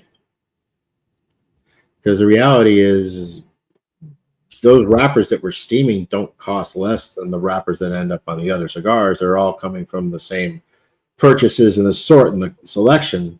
So any way you can find a piece of material that you can use on something that actually can maybe get you a profit is way better than steaming it to put on a cigar that I'm not even putting it on a cigar because I don't do any of those really cheap bundle products, but selling back to that factory or another factory for them to do that with it. Don't get nearly as much money. So anytime you can put something that's usable on a premium, you're to the good dollar wise. So, and it seems that people like it. So win-win. It's good for me because it helps keep my Mickey Rita prices a little bit more in check, because it gives me another avenue to use another maybe 6 to 8% of the tobacco that I wasn't able to use. And it ends up being and consumers seem to like it too. So they seem to win also. So it's good. It's a good relationship. That it is. I win. We all win. I a question just popped in my head, but over the last couple of weeks, I smoked some cigars. Go look them up. In one, it was a double A grade wrapper, and then one of them was a triple A grade wrapper. Is that marketing, or yeah. what's yeah? Oh, it is okay. Because I try Google, ChatGPT, nothing could give me what the difference between a double A, and a triple A grade wrapper. It's marketing. Marketing, son of a bitch, they got me. So yeah, it's almost like how it sounds like they took some kind of cue from meat or something, grade A meat. This is that's it. This is grade A tobacco. And the answer, I see that comment by Dasher J. Yes, famous 80s have the DTT greed, man. Okay. He knows better than I do. They do have that. I think I got a few of those left. It does have that. I didn't think about that. It does have that green band. What about the Mi Querida Gorilla Gordo? Those should be shipping out to retailers probably in about, I imagine, a couple weeks from now. Maybe a little longer. I don't know. In the next 30 days, they should ship, assuming the import gods treat us favorably, which they very much so lately. But Yeah. What's the details on that cigar? big Mi Querida, 6x60 bullet head, just real strong. It's just a Mi Querida in a Gordo format. If you like, okay, so that's the bullet head. Okay, I didn't know that was like. I thought the bullet head was the name of the cigar. no. That is no. It's the Gorilla Gorda is the name of the cigar, and it says bullet head because it's the style of the head. So people would. Okay. Because the thing about it is, I don't find a 60 ring gauge cigar very comfortable to smoke, but by putting this tapered kind of rounded head on it, you can then kind of cut it to where you like it, girth wise in your mouth. God, that's so pornographic. Yeah. That's why I love. We have to find a new lexicon for this shit because I don't want to be saying that ever again. That's why I loved your the Gran Elefante so much because it wasn't a round cigar. It was like that soft trunk press, box press. Right. And it just fit a lot more comfortably. But you did do the Mi Querida in a 660 for who did you do that for years ago? I still have a few left because I just never was it not Negra, I think it was Cigars International, maybe. Cigars International. That's what it was. And that was years ago, and I still have some left because it just I don't find that size appealing. Let me say this: these are better than those because I never. The reason why we never did well with the 60 is the blend was never really right in it, and so before we decided to do this, because originally I wasn't even going to do the 60 at all. I was going to make it 6x64 because the blend that's in Grand Buffalo and in number 764 perfect. It would have been very easy, but then I started feeling lazy. Like, why am I doing that? You should just go back and fix the 60 ring gauge and yada yada yada. So I Jewish guilted myself, even though I'm not Jewish, going and redoing the blend on the 60 and getting it where it should have been. So I really like the cigar. It's a good one. There's two questions. This is the first one. It says, Steve, when you retire, does DT close its doors? Should I start hoarding all your blends now? Thanks for the constant and consistent quality. You got 20 years, so you're good. But yes, start hoarding now. Yeah. I don't know. I honestly don't know. And then this was the second question. Steve, as I spend more time sitting outside enjoying Brulee Blue, I'm wondering if you'd consider making a Churchill in this particular blend. Well, we already make the double Corona, right? So that's a longer one. But of course, you got to go up to a 54 ring gauge on that. So, I actually have a Churchill that we never released because I made a counterpart to Brulee Blue in a Churchill size that was called Big Blue. And in fact, I was going to release it. It was really good. Then I said, why am I doing that? I'm just going to take away from my regular Brulee Blue sales and just now make more work is all I'm going to do here. You know what I mean? So, yeah, because you got to think about that. Now the retailers are going to carry blue or is he going to carry Big Blue? Yeah. You know what I mean? And now the consumers are going to be consumers that like blue, but now you have consumers that used to like blue. They're going to like Big Blue better. So now it's like it just adds a layer of work. And are you really like, does adding Big Blue mean, oh, now I'm going to get 100% more Brulee Blue smokers? Yeah, I don't think it does. Yeah. So there's actually been one. Whether we'll release it, I don't know. Maybe, who knows? Now back to the bullet head. Is that something that's been around for a while? I don't remember seeing, unless I'm just not just not looking. That bullet head. It's just such a unique, in my eyes, just such a unique shape. Yeah, it's actually a Cuban head shape. It's called a 109 Cuban head 109, I think is, and then a lot of people just call it a bullet head because it kind of looks like round nose 38, round. It's kind of the way it looks, very that kind of way. So there aren't a lot of molds out there that you can make.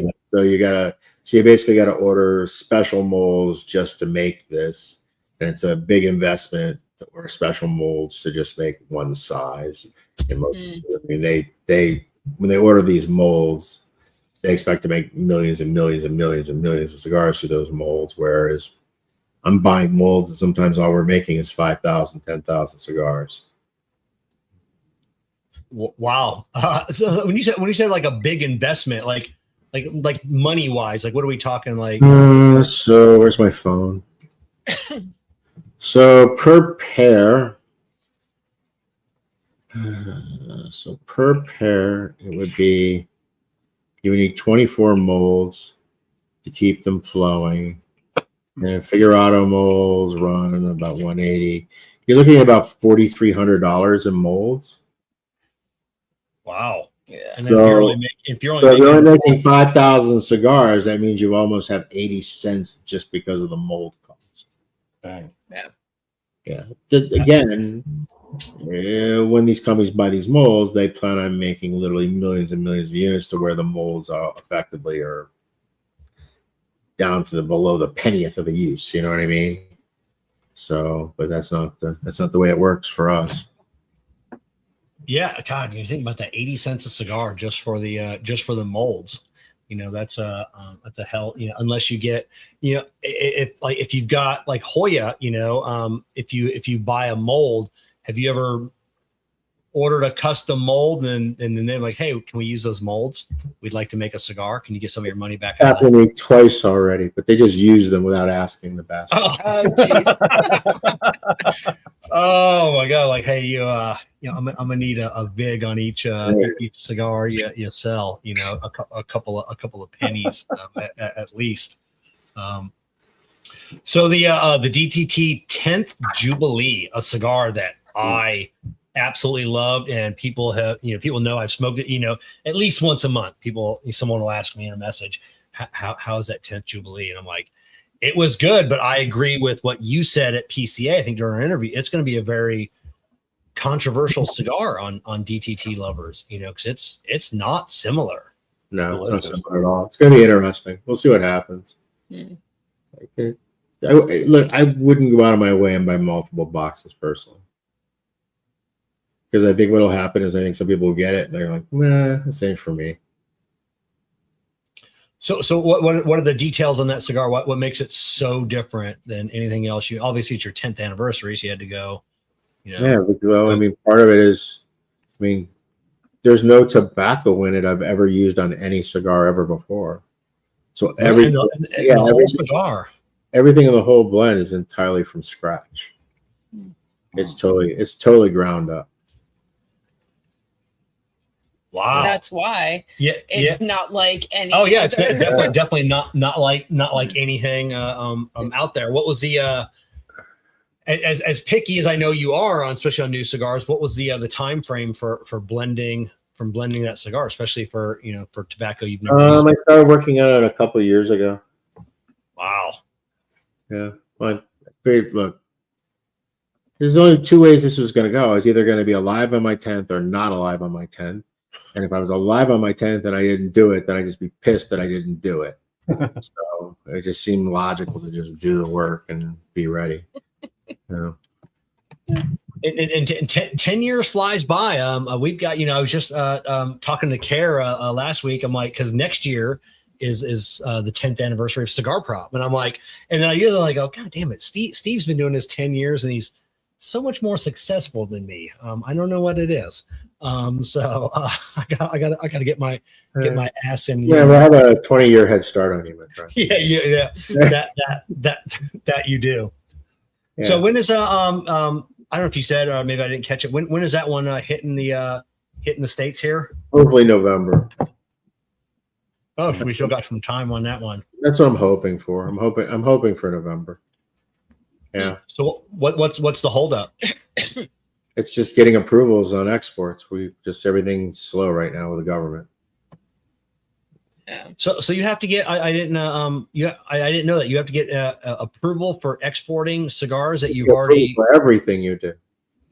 You have to get approval Really? for importing anything, exporting anything, moving materials from one factory to the other factory. Yeah. No, it all has paperwork. It all has inspections. It all has approvals. Really? I'm assuming fees with each of those pieces of paperwork, or no? Is it just a money grab? Look, it's not my place to comment, to be honest with you. Yeah, as soon as I said that, but there are fees associated with it.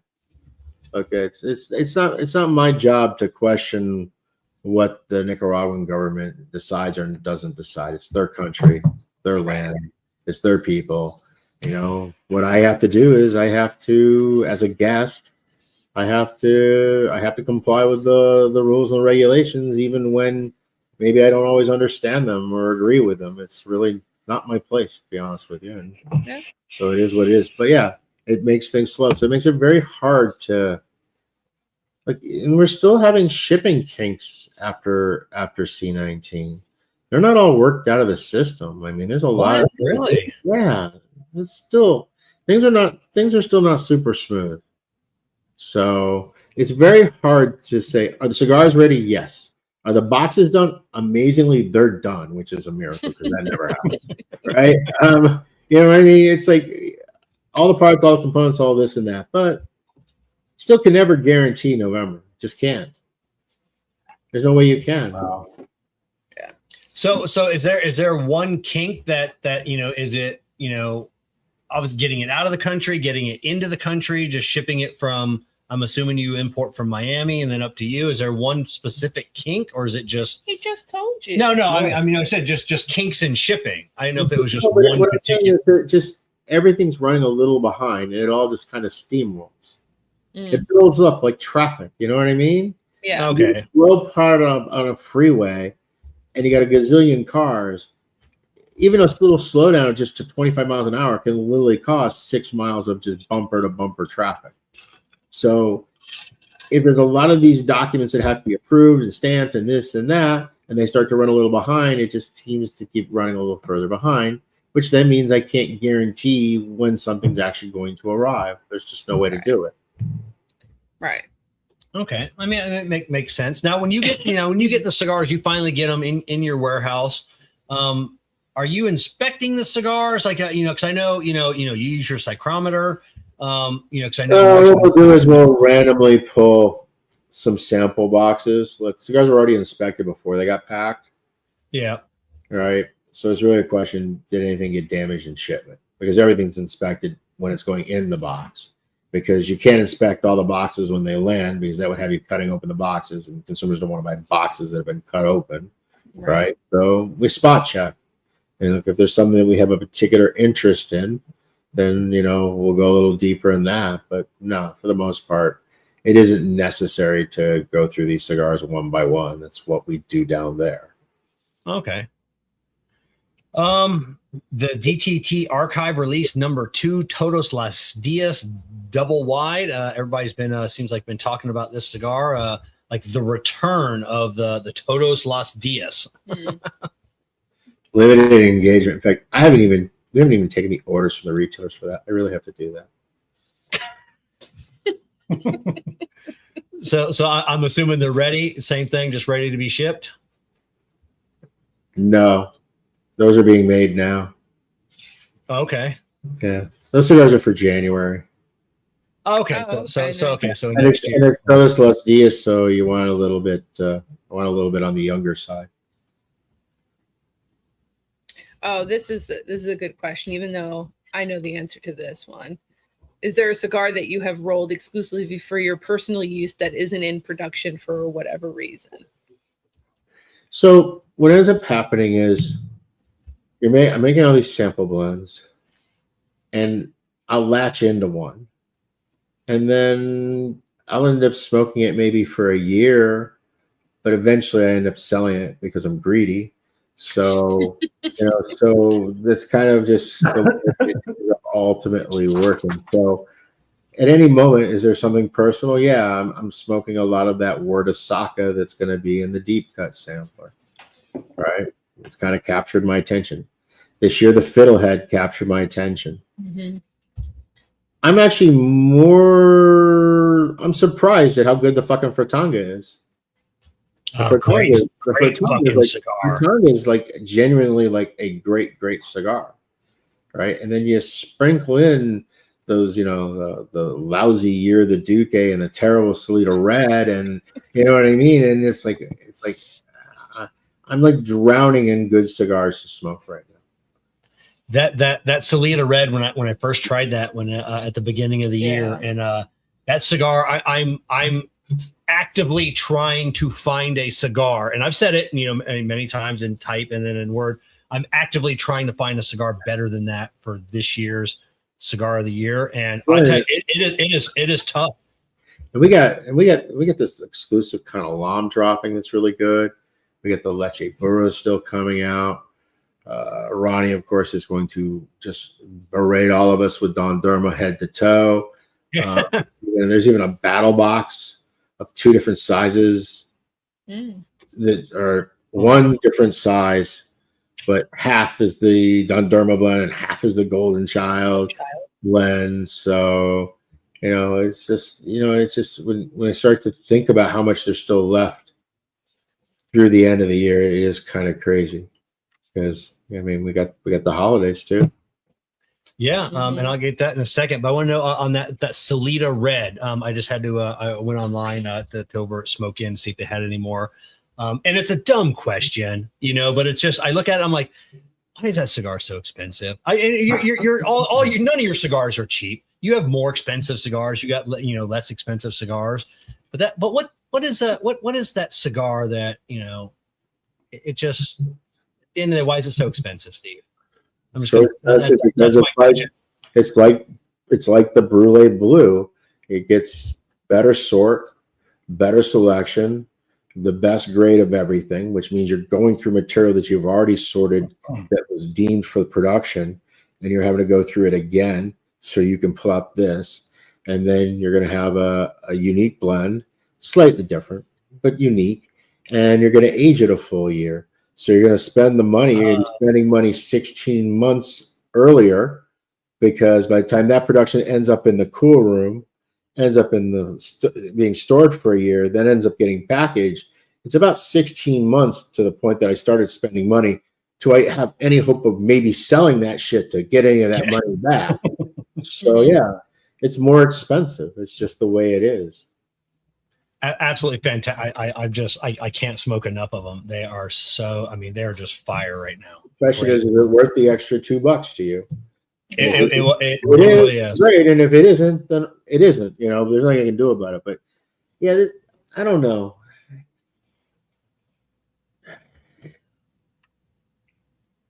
The reality is just everything has gone up. Mm-hmm. Yeah. Oh yeah. Cigars. It's just literally there's just absolutely nothing that didn't go up. It all went up, and there are a lot of things that went up way worse. But yeah, it's a problem. And now, finally inflation starts to slow, and now we're going to end up having what just happened. You I don't know. We still got your voice, but your camera. I don't know why my camera cut out. Yeah, I don't. I don't even know how to change that.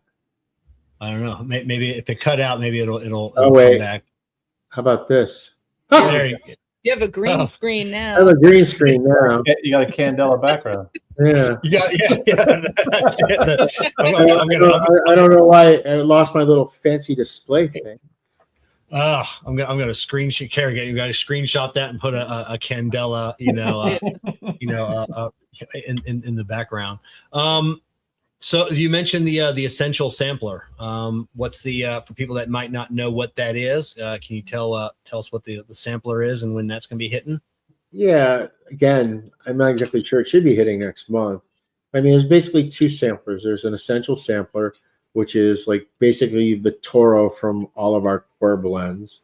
So it's a good way that if you have no familiarity with Dunbarton, if you just want to kind of compare and contrast the two basic blends or the different blends. And then we have a deep cut sampler, which is just legitimately my 10 favorite cigars that we make, the ones that I smoke the most. And maybe not our most expensive, and maybe not our most technically challenging, and maybe they don't contain the ones got the really cool whatever tobacco in it, but they're actually the 10 cigars that I think are our best cigars that I enjoy the most and smoke. And then there's the 11th cigar, which is the New Word of Saka. Oh, what's the new word of Saka? What's that? What's Let's get closer to the time for that. Oh, okay. Yeah. All right. Nice try. Someone did ask though, I know Kevin's always doing the most. No, sure. Will Fiddlehead find its way into regular production? Doubtful. Look, I think look, the intent of what Fiddlehead does is to help support the our legislative efforts in the state to keep New Hampshire a zero cigar tax-free state, and to keep our retailers able to have bars in their establishment and not have crazy numbers of how much alcohol you're going to sell versus how much tobacco you sell. Mm-hmm. And that requires funding. And the Fiddlehead is a nice project that fills that funding. I don't know that in the long run, if Fiddlehead would generate more sales if it was available all the time than it being available just once a year. So I think the once a year is probably I think actually in the long term, I think it'll actually earn more money for the purpose that it exists. Fiddlesticks. We got the Stillwell Star Holiday 2025. What's the what's the blend on this one, or what's the profile? It's the same as the 23 and the 24, but in a 5x48 format. Oh, that'll be That's a good one. That's a good one. I find in the it'll be the first Stillwell made in a small size. Or small size. I like that. I do like the Stillwell, but sometimes like the larger one, I'm like, just yeah. I'm just done with it after a while. So I think in a way, I like the smaller formats myself better too. Yeah, I definitely. Yeah. It's a precursor for what's coming, because we're going to do that to the whole Stillwell line. Oh, wow! Cool. I like it. I think that's. I'm revamping the Stillwell line next year. Are you? I know you had talked in the past about maybe bouncing at least one blend. Is that still in the thoughts about condensing that line a little bit, or? I'm going to bounce at least 2 blends and maybe 3. Okay. Yeah. How's the line been sales wise doing? I mean, it's I know it's the aromatics do really well and the non-aromatics suck wind. Okay, that's what I was going to. Look, we sell English, we sell Bayou, but the English and Bayou is so good though. It doesn't matter if it's good if consumers don't buy it. They don't want it. So I like the aromatic and the navy. Those are my my favorite. The aromatic is nice. It's just I found it to have like a sweetness that I don't seek. So right. The Bayou is definitely and the best sales in the Stillwell line are in the sweet stuff. Mm-hmm. Yeah.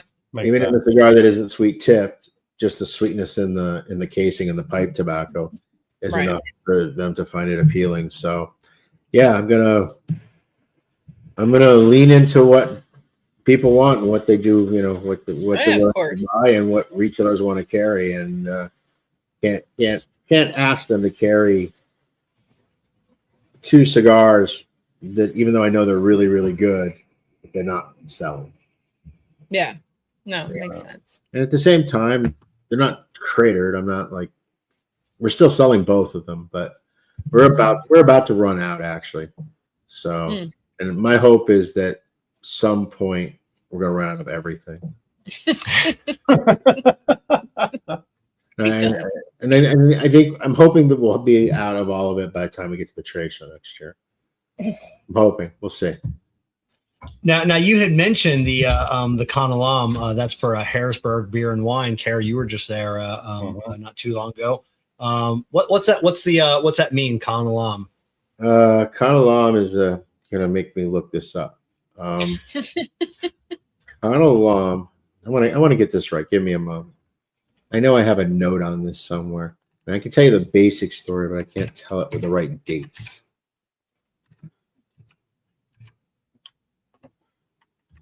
Kanalam. Let's see. It's probably under my 2023 projects, right? That would make sense. I'm never gonna find this. I better just talk so you guys watch me scroll on my screen. So Kanalam basically, so like tobacco took over the Far East and Western Europe, right? Once it migrated through, like a wildfire, right? Everybody was smoking, and in India they had one of the very first tobacco bans ever, where the Sultan of India decreed that if you smoked tobacco, you would be beheaded. One of the most ardent smokers in the country was his falconer, who then became his closest confidant, named Kanalam. And Kanalam just refused to give up smoking. So what the Sultan ended up doing is he ended up exiling him to become the dignitary ambassador, I think, in Persia is where he ended up kind of going, but he ended up keeping his head. So Kanalam was like really kind of like the first person to challenge a smoking ban in a public way that was noted and that it had some sort of consequences of, got to keep his head, but he still got exiled as a result of it. And, Harrisburg Beer and Cigars, you got Nick Injun there. I'm very proud of his Indian heritage. So I was trying to find something that would tie in with that and make sense and not seem too kitschy or cheeky or me putting little fucking dancing Indian color elephants on the box. So, something that, there's some history behind and is a really good callback to India in a way that I think is interesting and unique. I love this. The story. The story alone makes me want to smoke the cigar even more. Now the box and the packaging was beautiful. It's simple, simple box, simple packaging, but cleanly done. It's kind of what we specialize in is we don't really have that elaborate of packaging. Dobra Mesa by far is our most complex packaging. Well, unicorn cabinets, but they don't count. Yeah. So when will that be hitting? And do you know how? Again, should be hopefully the next 3 weeks. Okay.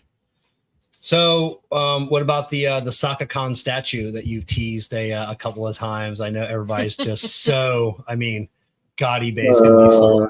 eBay gonna be full of those. I think we might start seeing those make appearances in September. Okay. Oh. So same with the you'll retailers will get them, buy a box of cigars, you'll be able to get a statue. Probably, I don't know. Look, you're asking complex questions. I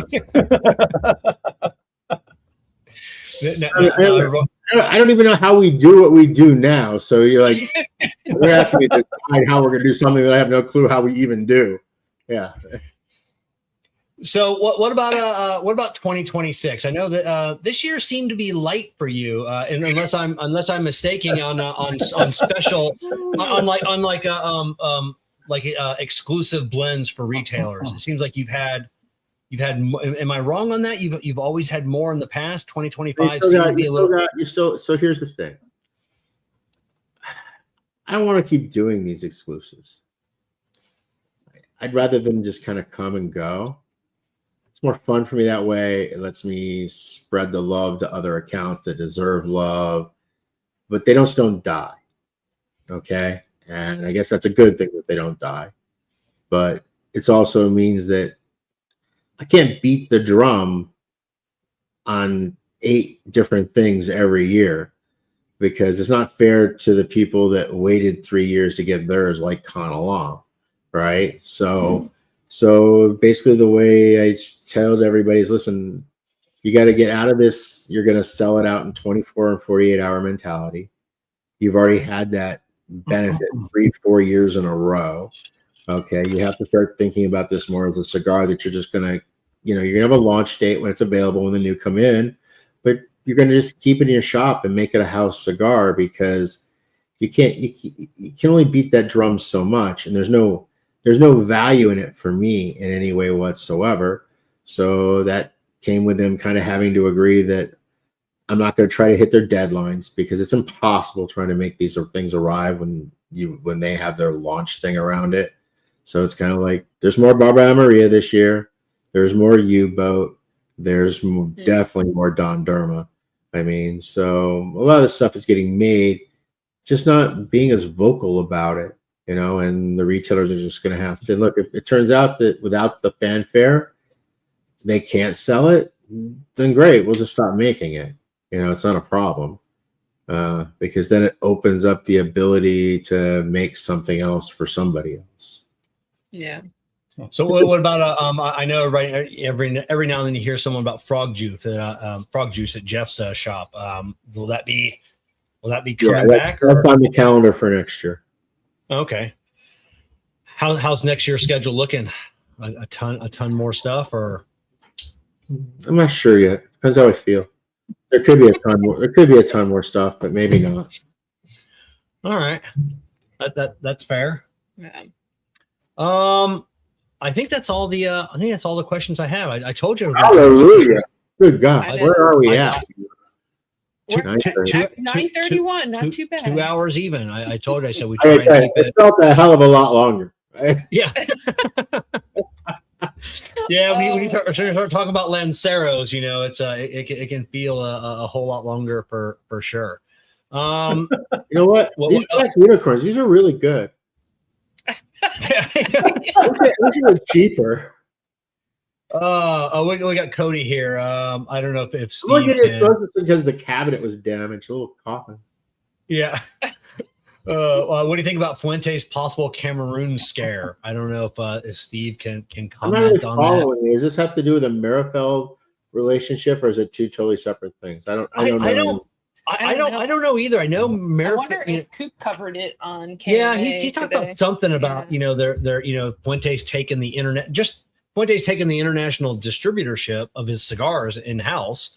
So I don't know if that would lead to a Cameroon scare. Like, would Marifel get pissy about it and stop selling? I find that just hard to believe. Yeah, same here. That's the only thing I heard. Fuente just wants to bring it in house. Look, we all have friends and acquaintances and people we've known for a very, very long time. But part of that also is the understanding that in the end, it is business and it isn't personal. It has to be that way because we're in too small an industry. You know what I mean? So we all know one another. So you're much more forgiving and lenient of the people that you know and that you're friends with and whatnot. But at the same time, that would be very self-destructive. So just as a general rule of thumb, I think everybody kind of just goes, yeah, this is business. This isn't about friendship. Friendship is within the business. Yeah, it's not some personal. People not separated here. Some people can't, but normally those people weren't worthy of your friendship anyways if they can't separate that. So I mean, it's just look, we all do things in life that don't work out. Period. Yep. Yeah. I mean, like your relationship with Abe and him making voodoo dolls and you having to burn them. Yeah. Some stuff just doesn't work out. Yeah. What? Yeah. Yeah. Abe likes to make some crazy stuff. Yeah, I know. Are you happy for Summer Saka to almost be over? It's just a little weird. It was Summer of Dunbarton. I feel a little bit more okay with it. Yeah. Summer of Sock is a little too. They love it. Everybody loves it. It's a little much. Like I understand, it sounds better Summer of Saka than something. I get it. I understand, but yeah, it's a. Oh, Gary Brooks said there are voodoo dolls that survived. I'm sure there are a few that survived. You know, I saw it, and it was Abe showed me one at the his office, and it was super creepy. So yeah, very creepy. Yeah. Yeah. You got to see it in person to really understand how awful they are. You really do have to see it in person. Yeah. It was bad. Like it's scary. You win some, you lose some. In this case, those were burned. Yeah, but look, Abe's a very proactive retailer. Yeah. And look, I obviously only pay attention to my own little crappy world, but I'm assuming he's doing a lot of other things too with a lot of other people, right? So, you know, and I've always said this: it'll be summer Saka until the shit don't sell. And then it'll become the summer of. That's it. Now, one question. That's where it'll be. I mean, it'll go away as gloriously as it rose. Yeah. Now, someone asked for a larger, ring gauge Candela. It's going to pop up. It's not going to happen. But I did have a question. Polpetta. Why can't we make that a bigger? I have smoked like 4 in a row. No, I love that size. I do like the cigars, but yeah, I've already made a bigger Polpetta. Just haven't chosen when I'm going to sell it. Yeah. Okay. Yeah. Can you tell us what size it is? Oh gosh, I want to say it was it 6x50, 5.5x50, something like that. It's just dangling in that right out in front of you, Kevin. I have to look. That's actually perfect because I can't smoke one Polpetta. I always smoke 2 in a row. When we worked on the Polpetta project, we didn't just work on that size. We worked on a variety of sizes. So that Polpetta could be made into a variety of sizes. The dilemma that you have is Polpetta is driven off table trimmings. Yeah. So you want Polpetta to be just popular enough to do its job. There's not really any incentive to try to. There'll be incentive, and I'm not saying we won't, but depending on how sales on red meat lovers and meat readers and all those things go, determines how much table trimmings there are, which then determine how much can you make of these other things.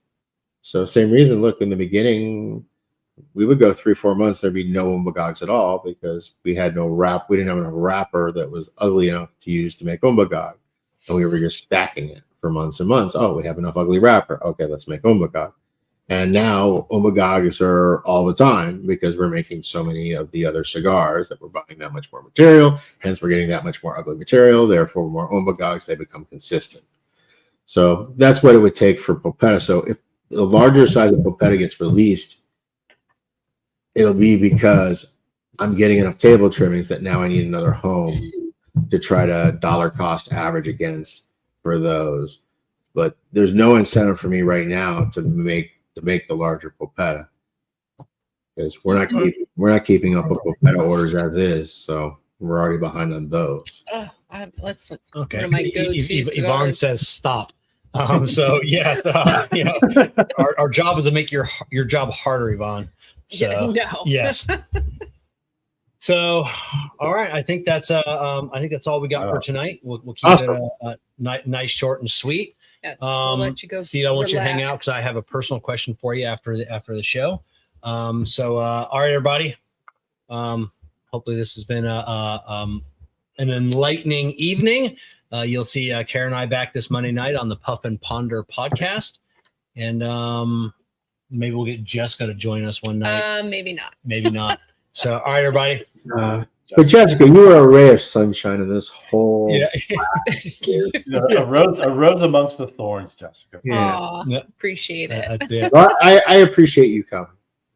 No, I can't. Well, as soon as Kevin said that you were going to do this, I was like, I'll come on. I was like, only for Steve, because normally I tell Kevin to go. Yeah, she usually just spends most of her time yelling at Kerr and I, So, all right, we'll see everybody next time around. We'll see you.